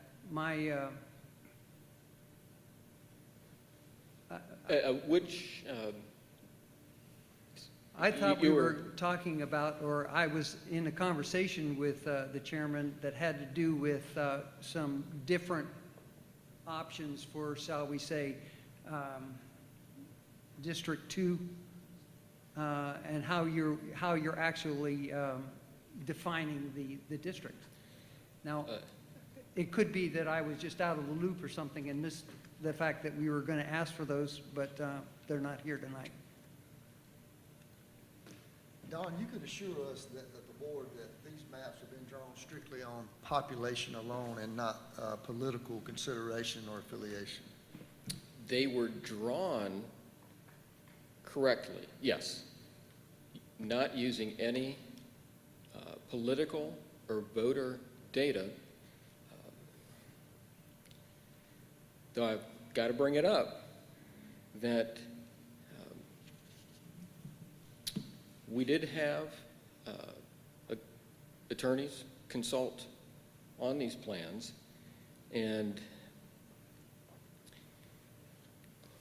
they did ask, did we consider any partisan or election data? So while we were creating these plans, no. But subsequent to creating Plan E, once we had all of those plans, we were asked to pull voter registration data. So subsequent to these plans, I have considered voter data as I've looked at voter registration data. I would like to add to that, that there was a question about whether or not... First, let me find out if that is okay. So it wasn't considered in drawing the districts. I got that. So yeah, just pulling the data, I mean, that's public record. There's nothing wrong with just pulling the data and having it. I didn't draw, but when drawing the maps, it was not a consideration in drawing the maps. So I think that is sufficient. Okay. If it had been used in drawing the maps, I think it would be a different story. Okay. Isn't it true that in the looking at the specific rules, so to speak, of what's acceptable, trying to divide by party or something like that would not be acceptable, but voter records, number of people that are voted, that cannot be included, is that correct? No, sir, it can't be considered in drawing the lines. It can or can't? It cannot. Cannot legally be done. Correct, no. So the population has to be on the census population numbers, and that is set by our state statute. The state statute looks at the overall population of the districts, not just the registered voters in a district. So when the maps were drawn, it was only looking at the population numbers, and there was no consideration of voter registration information, and there was no consideration of partisanship data. How about number of people who voted in the areas? No, sir. Okay. Well, that's been pulled in case law. Garza versus the County of Los Angeles, and the County of Los Angeles redistrict their districts, whether they were commissioner or council, using voting age of citizens. Well, that was taken to court, and it was struck down that it's not the voting age or registered voters or anything other than total population,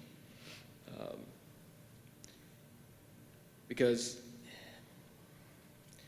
total population furthers the principle of representational equality, and this is from the judge.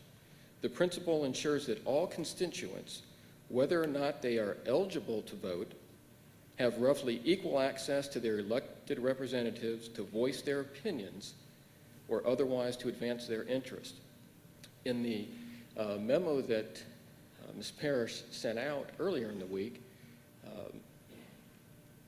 Daley versus Hunt was cited in there, and this was cited in the Daley versus Hunt case. So we are very hesitant to use any data other than population data, and Strategic Services, who created these plans, we are very hesitant to even look at other data, as that may make anything that we do in the future with these plans ineligible. unfortunately, Madam Chair, I didn't come to this meeting to try and figure out how to violate the law. I came here to review the appropriate information as it relates to redistricting.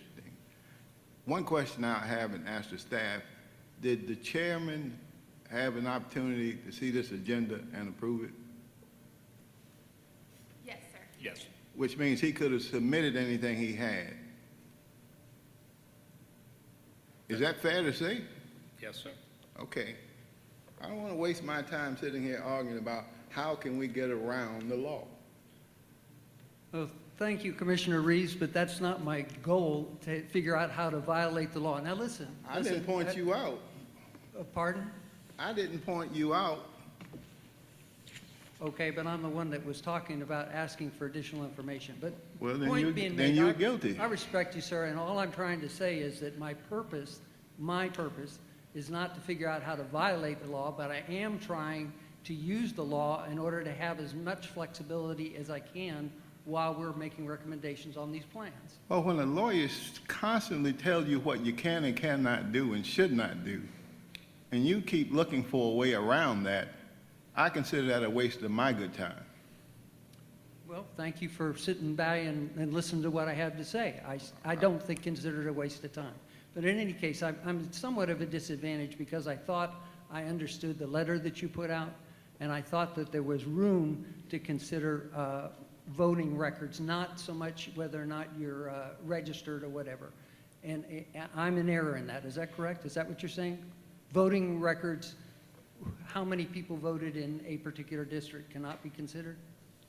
No, sir. The only thing that, and I have to go back, and the only thing is the attorneys that we hired to review our legal, they did ask for the voting age population when they were looking at race, just for the Section 2 of the Voting Rights Act. So that was provided to them. But if your question is whether or not you should consider, you mean in terms of determining the population in each district? No, determining the number of people that voted, actually voted in the district. No, sir. Okay. All right. I guess what I'm saying is that I misunderstood your letter. That puts me at a disadvantage. I'm sorry I had to take your time to clarify it, but now I understand. I thought there was a distinction between registration data and simply number of people who voted. And that's not the case. Well, there was never a request to provide the board with the number of people who voted in each district. It was just the voter registration data, correct? That is what you- correct. Yeah, just making sure we're on the same. And Okay. that's just what we provided, was just voter registration data, nothing else. Right. Okay, and is it appropriate to consider voter registration data after you've made the cuts? Well, we did not consider voter registration. I don't know what one would consider it for. Okay. Because what you should be looking at is the total population within the district, not the number of registered voters in the district. Well, I tell you. I understand. Don, I would like to just say this, it may not clear anything up, but each of these districts, Commissioner Reeves may have 3,000 people in his district not eligible to vote. Mr. Carver may have 2,000, Mr. Connect may have 1,500. But that doesn't matter. It's the population that needs to be divided up somewhat equally. And just because you have 3,000 people that's not eligible to vote or can't vote, you still represent those 3,000 people equally. Yes, when we prepared these plans, we used the 2020 census data at the block level that the census provides. And this is the third time that we have presented plans after the decennial census, and each time we have used census data to create these plans. So yes, sir. So you're looking for something to go for the public hearing. So if I remember correctly, I think Plan A was the least amount of changes that got you within numbers. Yes, all we did was just, Okay, and this Plan E that we kind of worked on to get out there kind of makes a lot of changes, but it gets you within those numbers. it's absolutely as close as I believe we So could get you. why don't I just make a motion at this point in time, because we can always make changes, you go from the least drastic, and the least amount of changes to, and the most amount of changes. And that's what some people can look at between the two, and maybe they get some feedback. I mean, you're getting feedback already, but. Absolutely. What, Sir? which? I'm sorry, Plan A and Plan E. Okay. I Yes, just want to make sure I follow you. Yeah, so you got the least amount of changes, Right. disrupts the least amount of things. Right. And then I think Plan E kind of is a blend of all those other ones anyway. Right. So, and then that's what that's what the community can look at and go forward on. And any changes most likely would be mild to either one of those. Is if that at all. is that your motion? Yes, sir. Thank you. Any further discussion? Are we recommending Plan E? Is that what, I'm sorry, I just didn't Yeah, understand. just for now, going forward, A and E. A and E.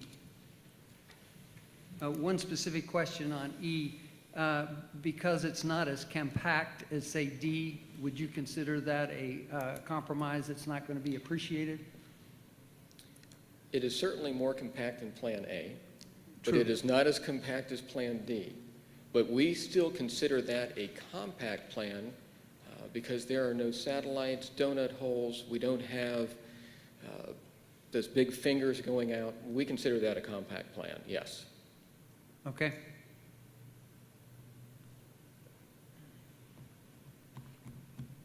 Any further discussion or questions? Are we still on A and E?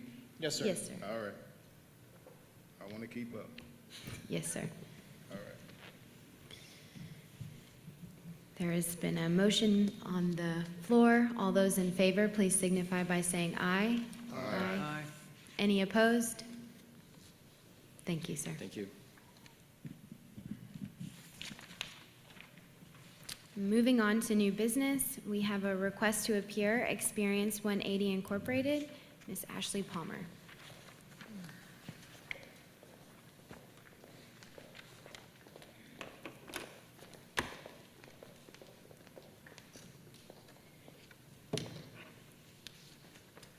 I apologize. I have some handouts. Can I ask for permission to approach to hand that out? I have a copy for the clerk as well. I'm sorry. Yes, of course.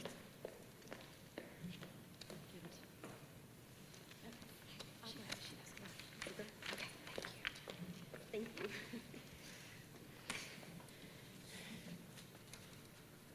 Okay. While she's passing that out, for the sake of time, I'll go ahead and get started. Thank you, commissioners, for allowing us to speak tonight about our nonprofit. My name is Ashley Palmer, and I am the chair of our executive board, but by trade, I am a grants and contracts manager at Duke University, where I manage federal and industry-sponsored research grants and contracts specific to various cancers and genome editing. Therefore, I'm always looking at things through an audit readiness lens and have over 10 years of experience managing million-dollar compliance-based agreements. I also have with me Dr. Crystal McIver, our CEO, Ms. Deirdre Stevenson, the chair of our Total Package Committee, and in the audience, who some of you have already heard from, includes our Olive Branch Program Committee Chair, Melissa Nance, and executive board members and committee members. My goal today is to give you an overview of Experience 180 Inc., a 501c3 nonprofit, and allow you the opportunity to hear more about the programs we currently have here in Lee County. Sorry. Let's see. I do not know. There we go. Okay. Our nonprofit was created to assist individuals with changing the direction they are moving through self-advocacy, empowerment, and resource connections. It has an extremely generic focus by design, and what that does is allow us the ability to limit the hierarchy structure of our nonprofit so we can quickly execute and facilitate program creation based on the community need. That being said, we are not in the business to duplicate services that are already being provided in the community.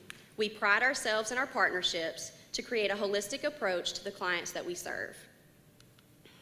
For the sake of time, I will not go over everything here. However, I will highlight that we have been operating since 2018 and the establishment of our 501c3 in July of 2020. Tonight, as you hear about our programs, this graphic is to give you a general idea of our org structure and how everything flows together. Our nonprofit is governed by the executive board, and all efforts of our program of work are led by Dr. Crystal McIver. As we continue to grow, additional staff will be hired to allow administrative and case management support. We also have a third-party CPA who handles all of our procurement and compliance processes to include payroll and auditing. Okay. Our largest strength is our CEO, as you've probably already heard, Dr. Crystal McIver, who holds a master's in human service counseling and executive leadership, a master's in human services and social work, and a PhD in human services. Her passion has always been connecting justice-involved individuals to services and affecting policy changes. Dr. McIver started the first reentry process in Lee County while employed by Central Carolina Community College, called Fresh Start, which put an emphasis on teaching students to identify thought patterns, decision-making skills, and communication skills, therefore assisting them in achieving their educational goals through a Dream Big concept.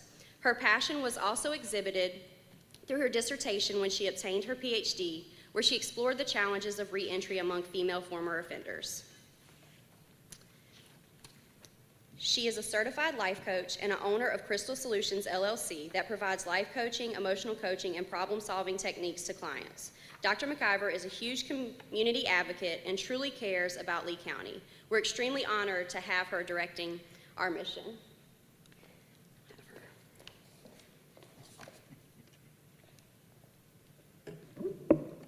Thank you. Chair, Commissioners, and Manager, thank you for allowing us to be here this evening to speak to you about our program. The first program under Experience 180 is Total Package. Total Package is a reentry program that serves justice-involved individuals. The mission is to decrease recidivism by helping justice-involved individuals navigate systems, resources, and to connect to society after jail or prison.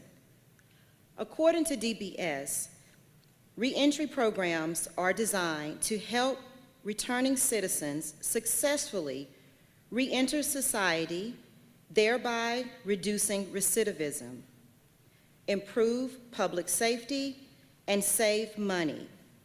These individuals have paid their debts to society. Now, they're able to compete for jobs, attain stable housing, support families, and the community. So upon the end of my dissertation, I became very interested in what Lee County was doing for this population. Of course, my dissertation was centered around females and the reentry process that they went through and what really helped them. So again, my research was what was really helping these individuals. So the chair of my project at the time and I decided we'd just navigate around Lee County a little bit and see what was going on. I took a qualitative approach and began pulling together focus groups. As you see here on the pictures, there's a couple of the different meetings that we had in order to make this happen. Individuals like Robert Reeves II, the member of North Carolina House of Representatives, Byron Buckles, our Mayor Pro Tem, and Mike Resritt, our Regional Reentry Council. Stakeholders, service providers, citizens, local and state providers were all invited and visited the focus group sessions. We created a survey. The survey indicated needs for reentry services.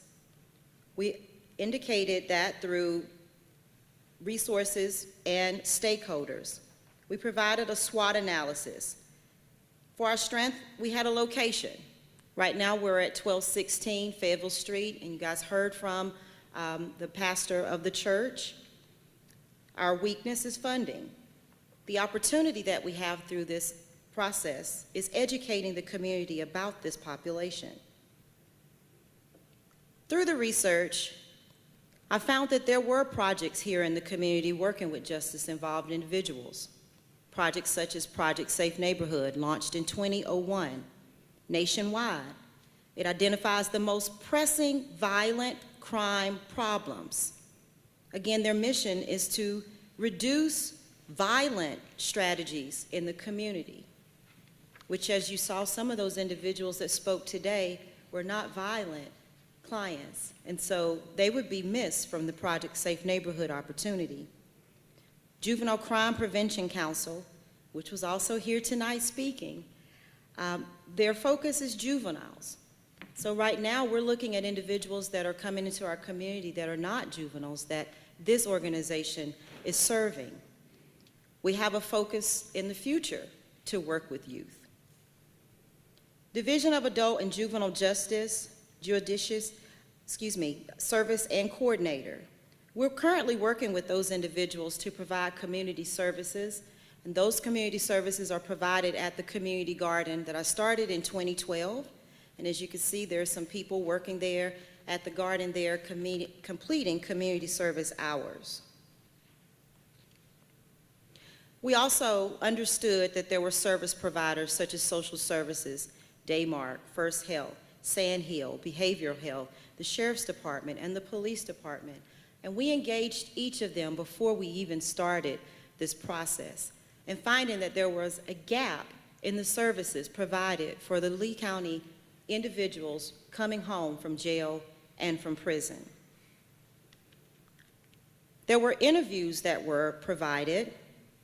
I actually visited 3 of the 14 funded North Carolina reentry councils. I visited 5 different reentry sites, and I met with DPS on 5 different occasions to create a total package model that would allow us to become a North Carolina funded reentry council. And then we started our pilot program. In a year, we aimed to serve 10 clients. We served 15. The goal of successful clients, we aimed for 5, we reached 4. We measure the success by a personal plan. This is a unique population, and their success is very unique to their life path. 2 of the individuals were homeless when I met them. 4 had no cars, 4 had no jobs, and 2 no license. I'm proud to say now that the 2 with no home now have a home. The 4 with no car now have a car. 4 with no job, 3 are now employed. And our 4th person is working through Sandhill and First Health to become our peer support for our next program, which is Olive Branch for those that are opiate and substance challenged. Next slide. Is that me? Do I do that? Okay, very good. Okay, so this next slide just shows you some DPS stats. What's concerning to me is that Lee County has 454 current supervised population individuals of this nature, with a projection of 56 in the year of 2021. Chatham, Harnett, and more. And what we're seeing right now is a crossover. So those that are coming to Total Package are coming from each one of those counties. We've not seen a Moore County person yet. These individuals will return to our society. They will return. What we want to do is be able to help navigate them through the services. We again have amazing resources in this community. Amazing resources. The challenges the individuals getting out of jail and prison, navigating all of those services. Hence why we even need a resource fair, because I don't know all the resources that are available in the community. These individuals have unique challenges. Challenges such as they're coming out homeless, mental challenges, substance, alone, and no skills. Some of them are gone for 30, 40 years, and when they come back, their families have died out. So with those unique challenges, Total Package under the Experience 180 has been able to support these individuals with reaching their goal of re-entering society. The process now is volunteer. The individuals volunteer. They hear about Total Package through social media. They hear about Total Package through the providers who refer them. But it is volunteer. It is at 2516 Fayetteville Street. We start with an intake.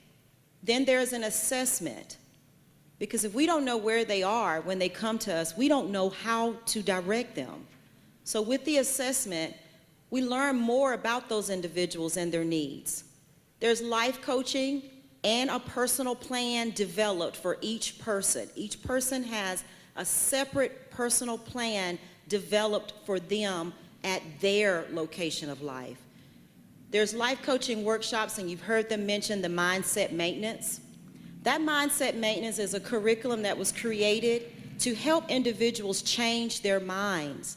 I've even been called by the Lee County high school teachers to come in and speak to the high school youth about the mind. And many of them say, why didn't we learn this in school? Skills for Success. That's our partnership through the community college. So at our location, we have a one-stop model. Mental health is there every Tuesday. Daymark is there every Tuesday to capture those individuals. Central Carolina Community College is there every Tuesday to provide those individuals with skills that are employability skills, because with the mindset, we're focusing on making sure they understand the services and the service provided. Next, we have where they are exited out of the program.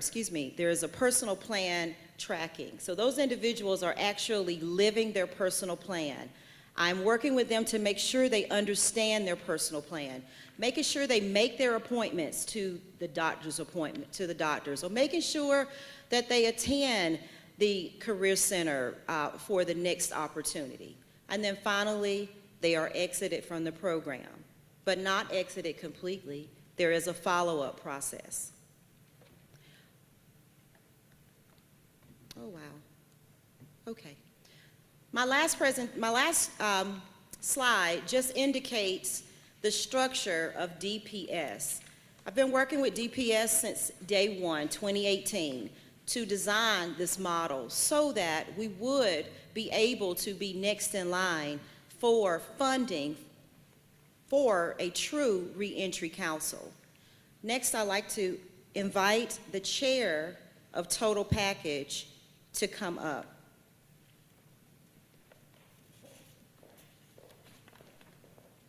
Thank you, Dr. McIver.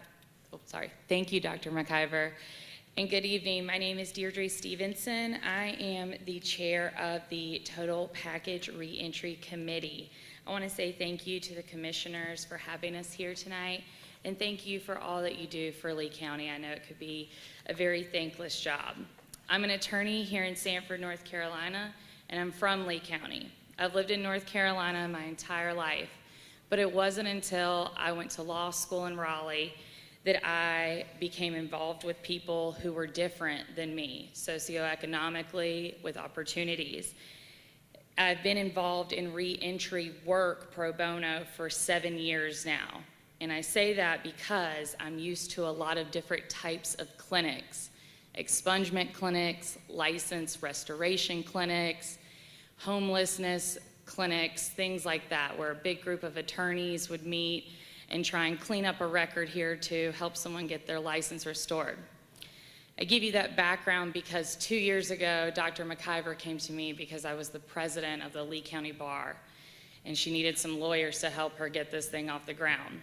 So I took the meeting, and I was like, okay, we're gonna do some license restoration clinics, we're gonna do some expungements, you know, hopefully there's housing somewhere, maybe we can make minor differences.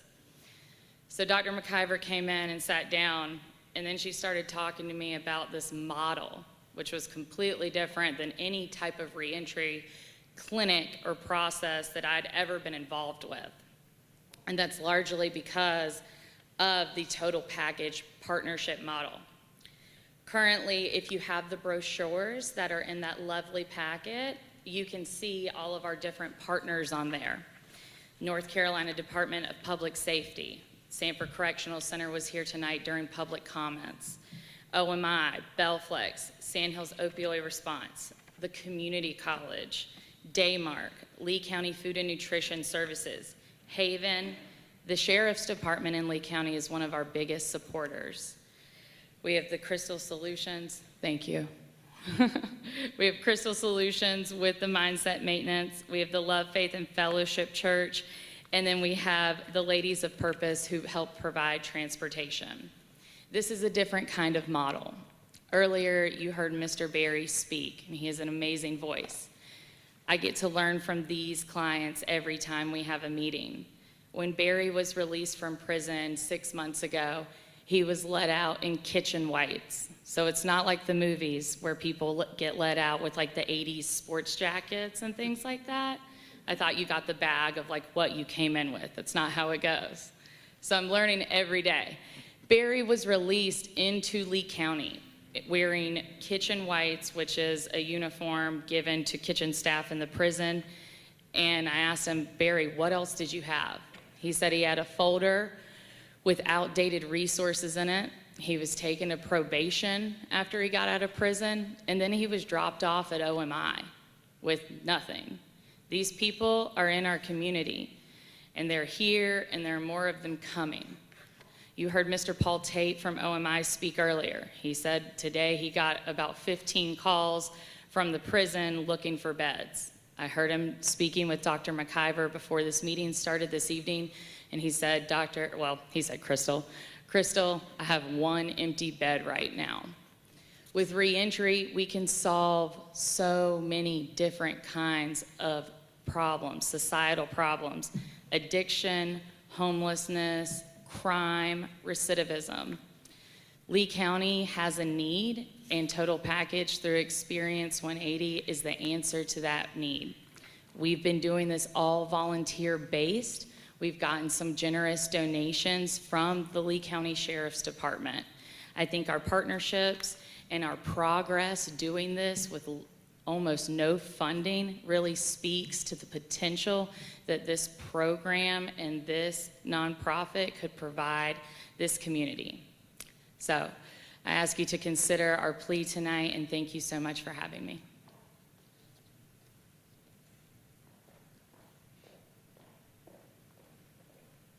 Thank you, Deirdre. Will you go back to the next slide? So our first project is Resource to Resource. We are going to have this Wednesday, October 27th at the Stevens Center. The mission would be to better understand what resources are in this community and how they serve the population. The idea came from the prison asking me in 2018, to provide a Resource to Resource fair in the prison. But when COVID hit, we could no longer do that. So now we're going to do it for the community resources. So again, this is for the resources only to learn about each other. Our last presentation is over Olive Branch program. So under Experience 180, we have one program called Total Package that works with those that are justice involved. Those are considered those that are coming out of jail and prison. So the Olive Branch program is a strong family, strong community, safety first, client and family education, research and resource connection program. We have found our home. We will be located on Wall Street at Fair Promise AME Zion Church, which is downtown. We did that location because it's centrally located to those that may have to walk. We will come back at a later time to present Olive Branch. At this time, we are at our foundation. We're making calls. We're doing everything that we did to get Total Package started. I received a call from DHHS a couple of weeks ago, actually, after writing 2 grants, and they asked me, do you need our help? Lee County is flagged for overdose. And we said, we'd appreciate your help. And so they're helping us design the Olive Branch program. But Ashley, the chair of Experience 180, invited them to come to Sanford and said, just tell us what's working. And they said out of their own mouth, let her create something. Nothing is working. So what you have here is a brave team of individuals that are ready and willing. Thank you. Thank you. So as you can see, Experience 180 Inc. is committed to this community and the problem areas specific to reentry, opioid use, especially in this county. Our programs address the collateral cost of incarceration, public safety, and also, as you know, employed people become tax-paying citizens. We would love for you to look at this as an opportunity to partner with us. Our goals align with the Lee County Government Strategic Plan and the key focus areas that highlight community safety, health and well-being, and fostering partnerships within all sectors of the community. Your proposal packet that you guys received includes a 3-year partnership plan that would provide foundational funding for our 2 programs here in Lee County, and we're happy to provide or redesign our plan to include annual progress reports to the board each year.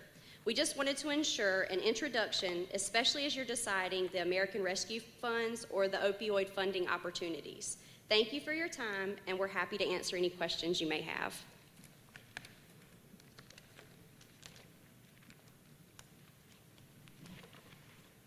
Any questions? I don't have a question, but I'd like to express my appreciation for the obvious perseverance and commitment that you have. I think you're operating in the area of a calling as much as a profession, and I appreciate maybe what it would result with in changing our county if we can embrace it a little bit. Thank you for being here tonight.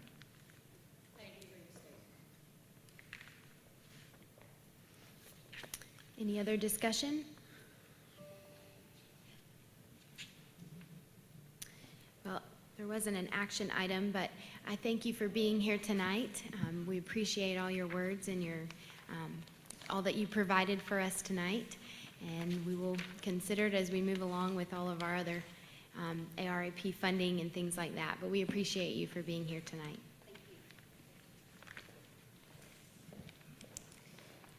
Moving on, we have a consideration of Sandhills Center resolution by counties to expand the board of directors. I have your name here, Dr. Crumpton. Yes, ma'am. Chairman Smith asked me to take this item for him tonight. I don't know if the board has heard. I know that Commissioner Smith has talked at length about the changes going on in the LMEs across the state, but Cardinal Innovations, that serves a 20-county behavioral health area in Charlotte, is basically dissolving, and the counties in that area have to find a new home. So Davidson and Rockingham Counties Board of Commissioners and county staff have asked to become part of the Sandhills Center, and the board at a recent meeting of Sandhills Center has approved it. Also on August 6, 2021, the North Carolina DHHS Secretary approved request for both counties to realign with Sandhills Center effective date of December 1st, 2021. There are some issues with the number of board of directors that can be served, and right now the maximum membership is 21, but with the addition of Davidson and Rockingham County, it needs to be expanded to 23. We have enough population in the district to do that. So they are asking our board to pass this resolution tonight so they can add Davidson County and Rockingham County to Sandhills. Any questions? Can you clarify if we have a facility built in a different county, one of these Davidson counties, for example, is anybody in our region then, can we send people to them if it's a facility that has beds, whatever? Actually, do we share those facilities? Yes, we can share those facilities, and actually can share them with the other LMEs as well. So it just depends on who has a bed or who has the ability to serve that person at that time. So, is there something that raises the priority for our patients in our county if we're in our region?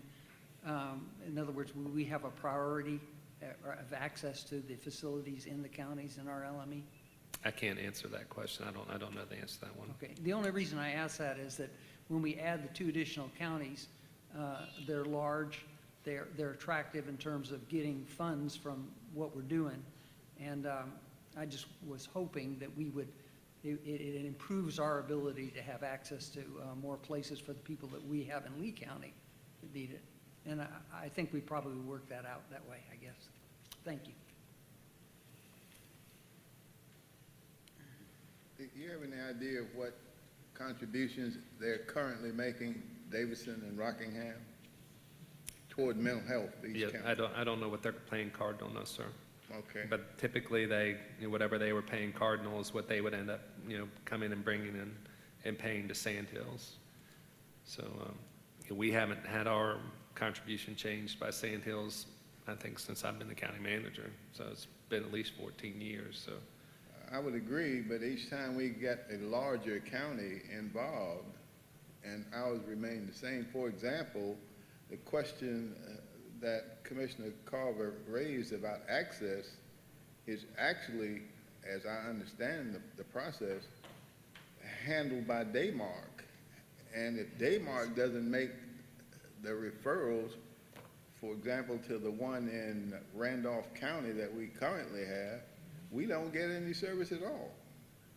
So expanding is one thing, but providing the services that we're already paying for and receiving those services is equally important.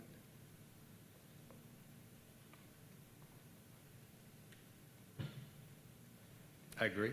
And for the record, Yes. and for the record, I've got an example of what I'm talking about that has happened here in Lee County where a family needed services, failed to receive them through the hospital, and that was it, when in fact we have a 24/7 operation in Randolph County. But that's another story. Thank you, Madam Chair. Yes, sir.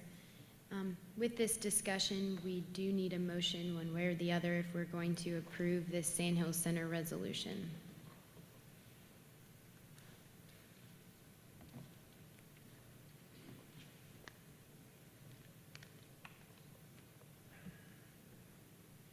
I'll move to table it. Okay, a motion's been made to table. You're saying you need more information from Commissioner Smith? Yes, sir. That would be appropriate and fitting. I think that's fair. All right. Okay. There's no time constraint on this per se that anybody's aware of, is there? I am not, since they, wouldn't come on until December 1st, I think. Holding it for one meeting wouldn't be an issue. Now, sometimes there's always some time constraint issues. Well, they're shooting for December 1st, as I understand it. That's correct. Yeah. So you're just for the next meeting, sir? That's correct. Thank you. Any further discussion or questions? All the, Just can the clerk make those questions available to Chairman Smith so he can have that information? Thank you. all right. All those in favor of tabling for our next meeting, please signify by saying aye. Aye. Any opposed? Thank you. Next, we have combined items D and E together. It's the request for relief of late listing penalty for Barat Forge and request for relief of late listing penalty for Cody. Mr. Michael Brown? Oh, Santiago. Oh, I skipped one, I'm sorry. First, we're gonna do the Lee County Project 4841-01-21, Lee County Library Design Request for Qualifications. Thank you, Mr. Santiago. Good evening, Madam Chair, members of the board. Early in May 2014, we were tasked to release a request for qualifications for a project 4841-01-21, which is for our Lee County Library design. On July 2nd, we opened the project proposals from 15 companies, mostly from our state. We had one from out of state, but everybody else was from our state. The proposals were received by our predetermined panel that were reviewed by them using 11 factors for selection as they were described in the RFQ. The selection resulted in 5 in-person interviews requested for several firms, 5 of them. The week of September 7, our staff conducted either a site visit or a virtual tour of the finalists, the 3 finalists for this RFQ. By unanimous decision, our staff is recommending the approval of Vines Architecture from Durham, North Carolina. Vines Architecture is a reputable design firm which has successfully completed several projects with a similar scope. This firm provided a proven track record for stakeholder engagement throughout the design and construction process, and their unique ideas for space utilization that impressed both our staff and leadership, as well as that of the staff that attended the on-site visit. After careful consideration and review of the 15 competitor-provided RFQs, it is the recommendation of this review panel that Vines Architecture presents the qualities and characteristics needed to provide and complete Project 4841-0121 Lee County Library Design Services as requested. I hereby recommend the award of this project to Vines Architecture. If you have any questions, please let me know at this time. Thank you. Any questions from our board? Move to approve the staff recommendation. Motion has been made. Any further discussion or questions? All those in favor, please signify by saying aye. Aye. Any opposed? Thank you. Thank you. Next, Mr. Michael Brown, the request for relief of late listing penalty for Barat Forge and for Cody.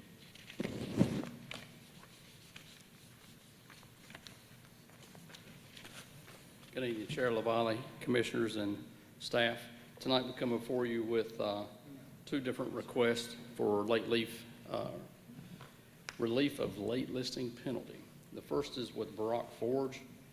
This is the first time the taxpayer has listed with us.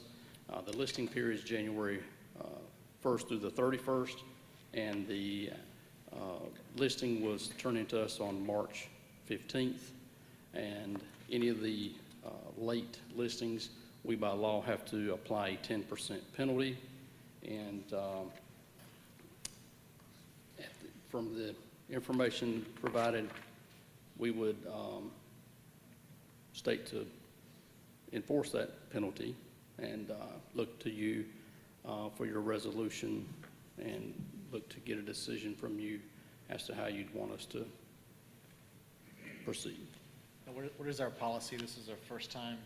Don't we have a policy about certain lateness? I'm sorry? Don't we have a policy about certain lateness percentages, if this being the person's first time, company's first time, and maximum amount as well? We had one. We do, yes, sir. As far as the first time, I don't see that in the resolution. What I mean by that, I should say, how about not first time, how about in the last 5 years? Oh, over the last 5 years? Yes, sir. This is the first time this taxpayer has listed with the county. No, I understand. I'm just saying for me, that's considered within the first 5 years.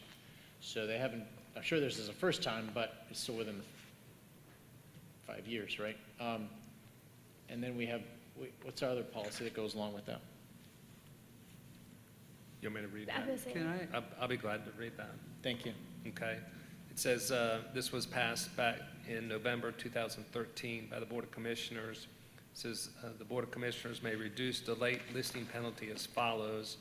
If the listing is received or postmarked within the first 5 days following the close of the annual listing period as defined in North Carolina general statutes, the penalty may be reduced by up to 90%.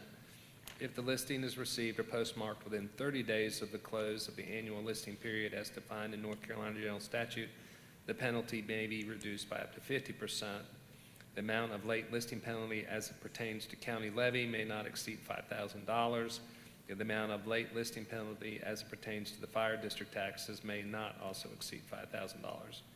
Any individual or business entity with a listing filed late in the past 5 consecutive tax years may be ineligible for a compromise settlement or adjustment under these guidelines. Any individual or business entity receiving payments for an economic development grant may be ineligible for compromise settlement or adjustment under these guidelines. And then finally, the County Board of Commissioners reserves the right to authorize a compromise settlement or adjustment outside the provisions listed above. So Barat Forge is eligible for economic development grant, but has not received it because they have not, it was delayed for 1 year. So whether they're in that area or not. And then plus their late listing was, exceeded the 30 days. So if you start looking at, different things, it comes back to that final clause as to what the commissioners would like to do with this one. Well, I'd like to make a motion that we follow those 30-day and not exceed 5,000. And this is their first in their 5 years. And let them be aware of that fact going forward. Clarification, is that for one or both? That's just for Baroque Forge at this present time, All right. sir. Thank you. Reduce the penalty to $5,000. It is currently $15,000. Is that correct? The penalty for Baroque Forge is $15,215.08. Okay, and that's county. That is the county GO1. Okay. So it would be reduced from 15,000 to 5,000 is your Right. motion? That's my motion, and this is their first penalty in 5 years, and so they need to realize coming back again within the 5, there is no grace, I believe, in our policy, correct? Excuse me, what numbers did you offer? I'm sorry. No, I'm talking about the manager, Dr. Yeah, his motion, I just clarified it, the current penalty is over $15,000. Right. And he is using the policy to reduce it to $5,000. Okay. Does Cody fall in the same category? I'm asking you. Their situation is a little bit different, Okay. and I can outline that in just a minute, unless you want me to do both of them right now. Well, if We it have a fit, motion, we can so do we it. should- Yeah, we have a motion, so we'll move forward with them separated. I just wanted to have the discussion at the same time. So a motion has been made to reduce the penalty to $5,000. Any Just other for clarification to the manager, that's following our policy. That follows, he's using the policy to come up with that number, yes, sir. Okay, I'm okay with that. I just want to clarify. The other aspect of it is that the policy addresses both fire and the regular, there's nothing involved with them with the fire assessment or anything, is that correct? There's not, because they are inside the city limits. I got And you. the city has to take up the same consideration tomorrow night. Thank you. Actually, with both companies, they're in the city limits. Right. Any other questions or discussion? Okay. All those in favor, please signify by saying aye. Aye. Any opposed? Thank you. Moving on. All right, thank you. With the late listing penalty for Cody and for HFC Prestige Products, the taxpayer in that case did ask for a extension.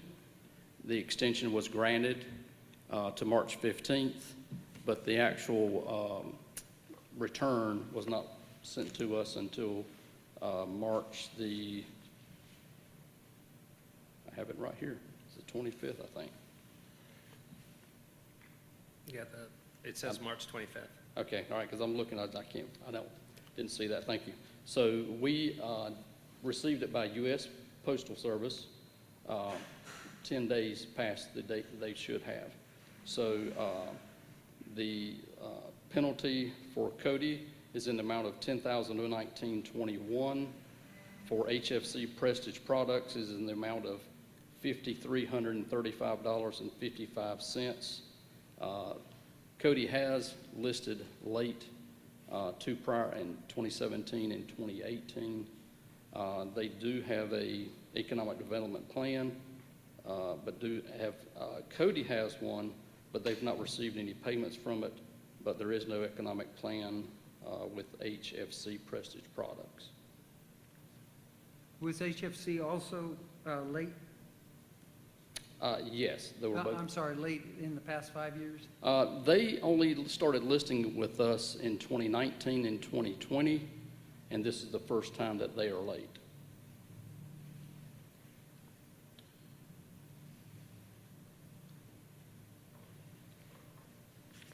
Are both companies under the same holding company? Do you know that?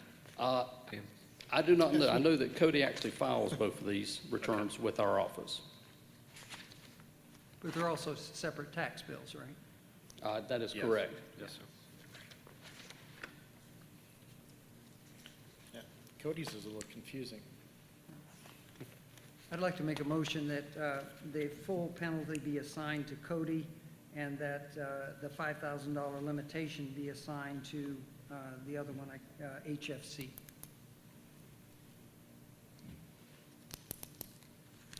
Okay, so to clarify, it would not be the full amount of 5,300, and it would just be $5,000? Well, he's got two, he's talking about two different ones. Cody's gonna be the full, how much do they owe? $10,019.21. And the other corporation is a max of 5, is that correct? The reason that I'm making the motion, it has to do with the information that they provided us, and I'm not sure everybody on the board is aware of it, but the substance of their argument was that they couldn't get a signature on the form. So, and they've been with us a long time, they should have been able to figure it out, in my estimation. Anyway, that's the motivation for Well, making you're the also recommendation. pretty much following you are following the policy too. Following the policy also, So- yes. Any discussion or questions? All those in favor, please signify by saying aye. Aye. Any opposed? Thank you. Thank you.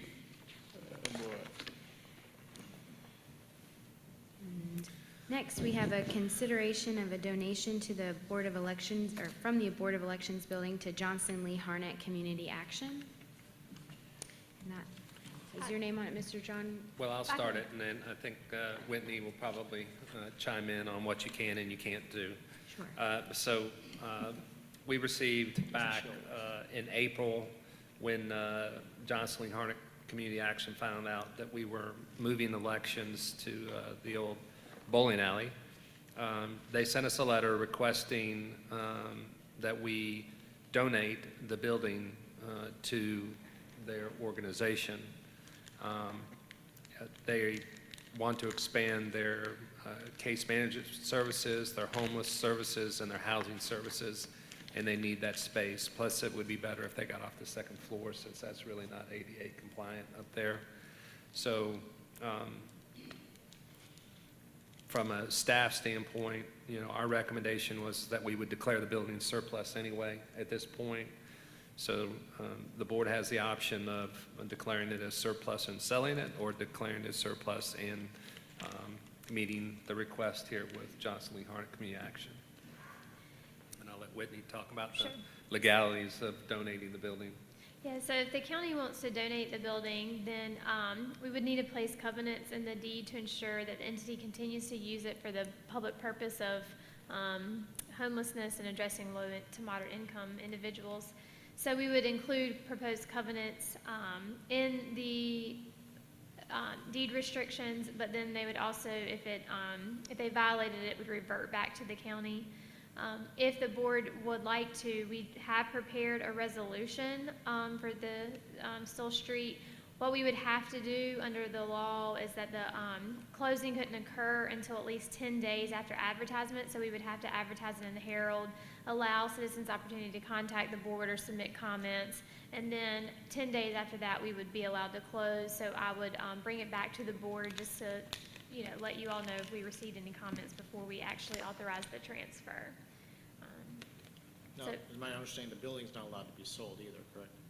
Correct, they could not sell it. It would revert back to the county.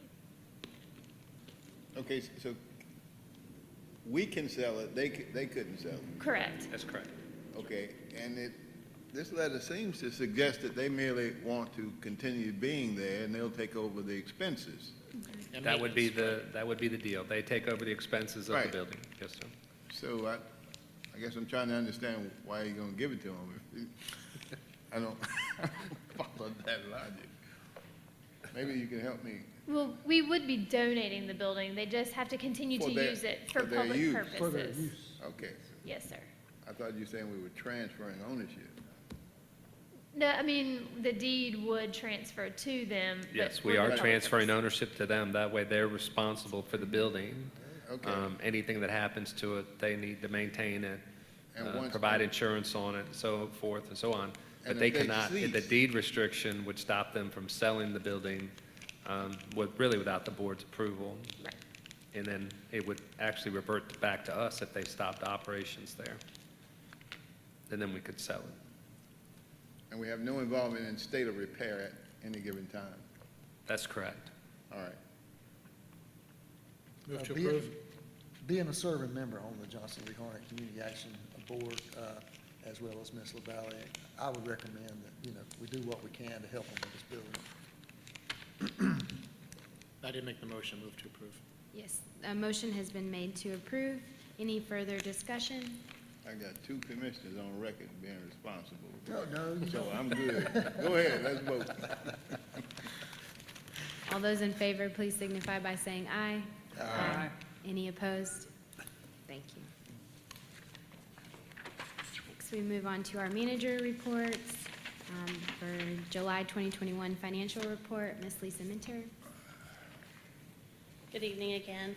You have before you the financial report for July of 2021. As usual, I'll remind you that our sales tax do run 3 months behind, so don't be alarmed when you see those zeros. Revenues are usually low in the month of July because many of our amounts received in July are for June services and have to be posted to the prior year. At this time, we are at 2.81% of our ad valorem tax budget. That puts us 1.13% ahead of last July. But if you'll remember, last July, our offices were closed for part of the day, and so there was limited collections. We think that may be affecting the numbers this year since we are open full hours now. But we'll continue to monitor that. In reviewing expenditures, the percentage used target is 8.33%. As is usual for July, many of our departments are above the target due to the payment of HSA deposits, annual premiums on workers' compensation insurance and property and liability insurance, annual dues and maintenance agreements that are all due in the month of July, and the inclusion of the encumbrance column. Departments showing 25% used are quarterly appropriations. You also have attached the sales tax reports showing our county's collections through June 30th of 2021, and you will see that we finished our year at 18.77% ahead of last year for sales tax collections. Any questions about the month of July or the sales tax numbers before I go to August?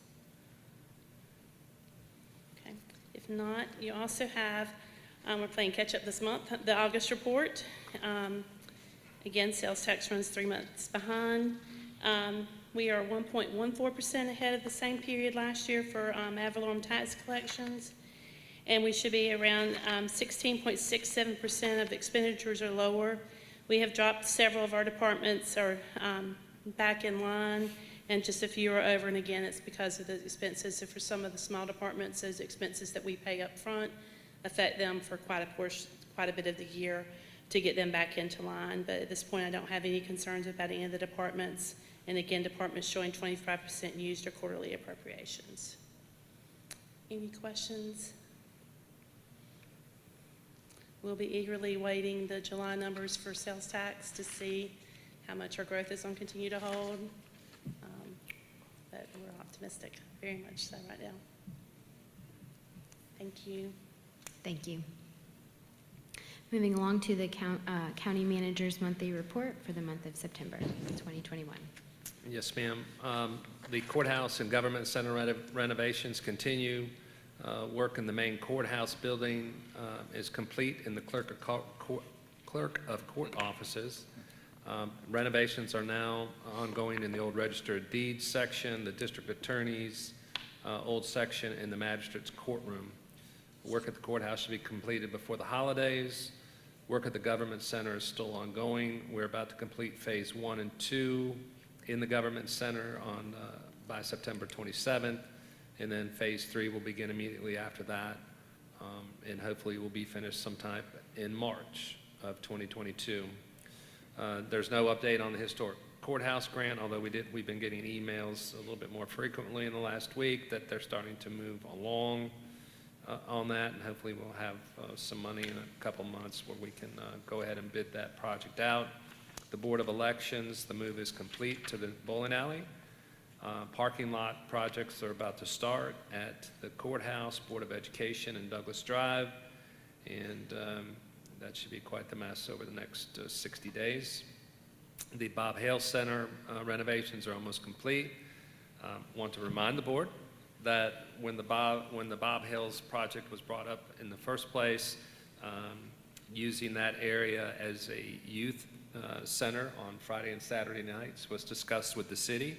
So in my estimation, the commissioners have done what they said they would do to help help in that regard. And so now I think we'll meet with the city and ask Mayor Pro Tem Buckles, what type of programming he's going to do in that building. So I did speak to him the last time I saw him, and he is excited for it to be finished, so we'll see what comes of that. Horton Pool Design is back on line after what the board did a couple weeks ago. And as was discussed earlier, the park master plan projects, there's just a lot going on. The goal is to have everything completed there by October 31st.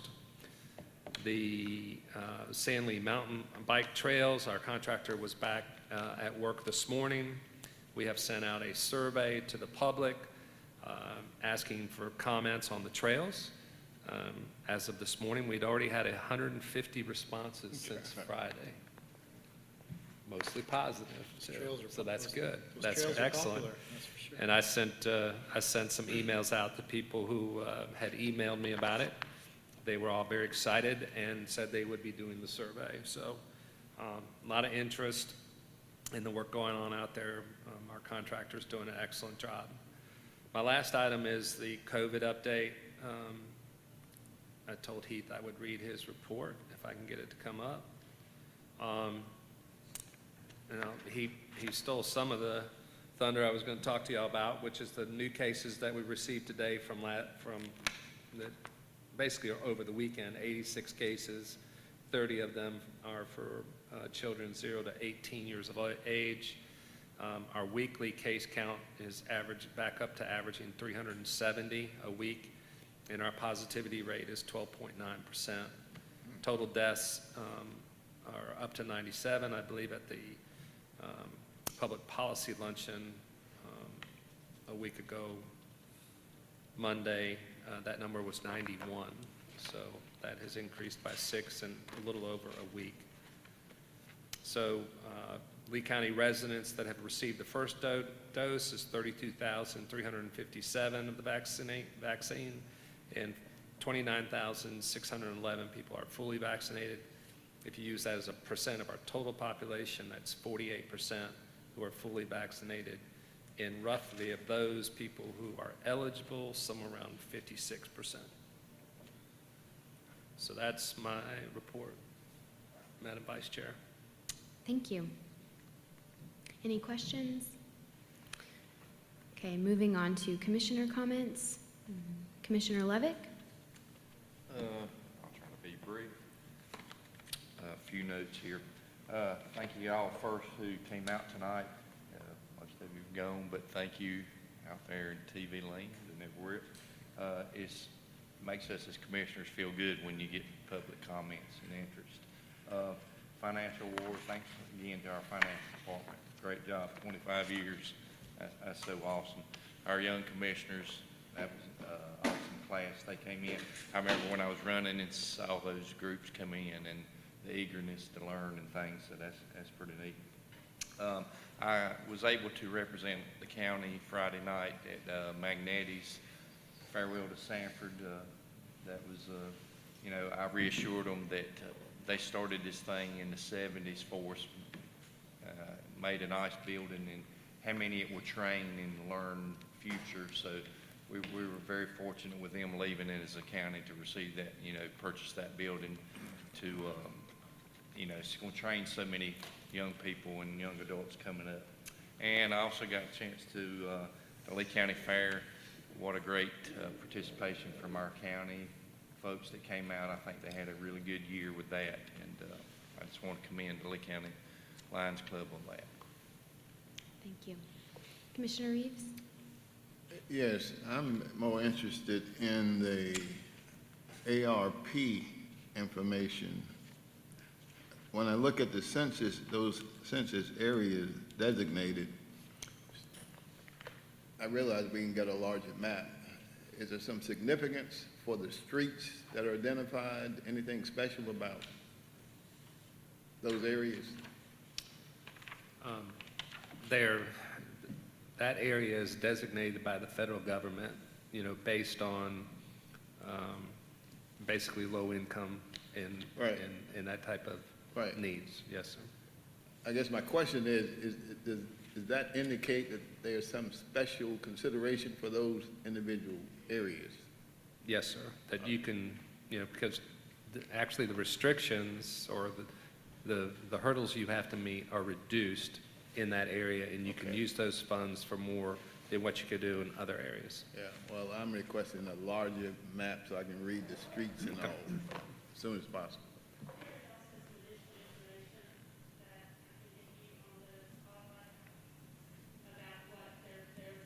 That's a beautiful mask. It doesn't help me understand you any better.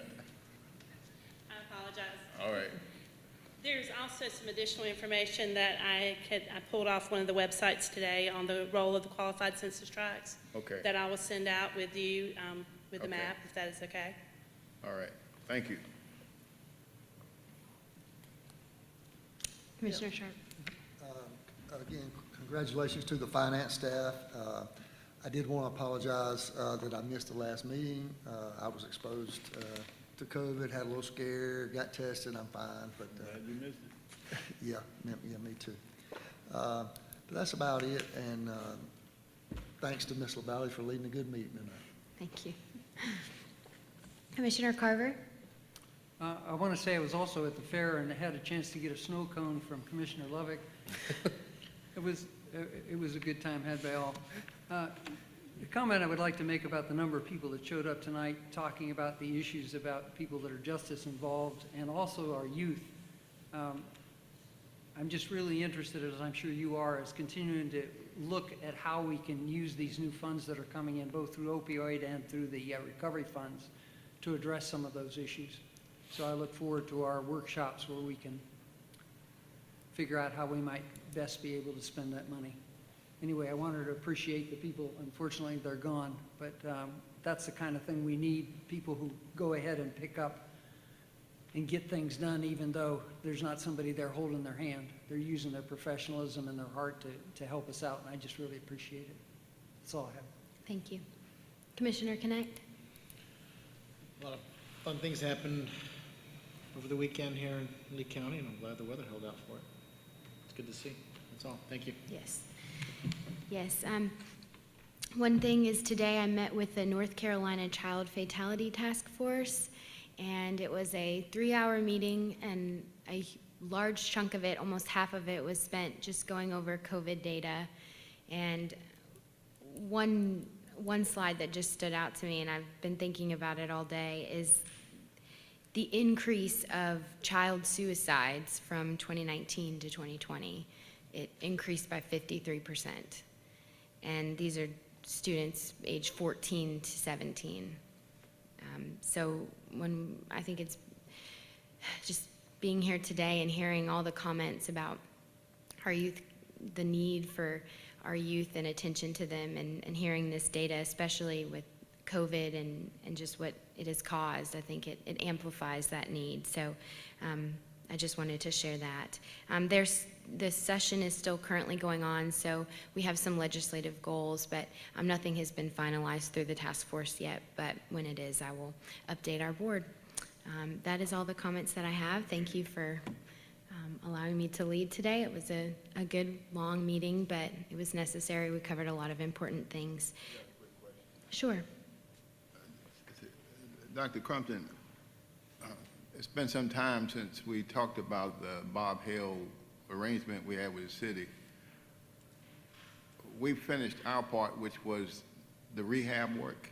Yes, sir. Who's going to provide the other working part of it? When this was first proposed, it was Mr. Buckles who had the ideas on how to provide the programs there on Friday and Saturday nights. Right. So now that the building is finished, we're going to go back to him and see what he has planned and what we can do to help him. Well, I won't ask you to explain what can you do to help him. You already finished the building, so. Well, it is our building, so, Okay. we do need to make sure that it's available to him and I that he got has that part. access and that kind of stuff, so. Right. Yes, sir. It's, All right. the real work begins now. All right. Thank you. Okay, with that, I'd entertain a motion to adjourn. So moved. All those in favor, please signify by saying aye. Goodbye. Aye. Thank you.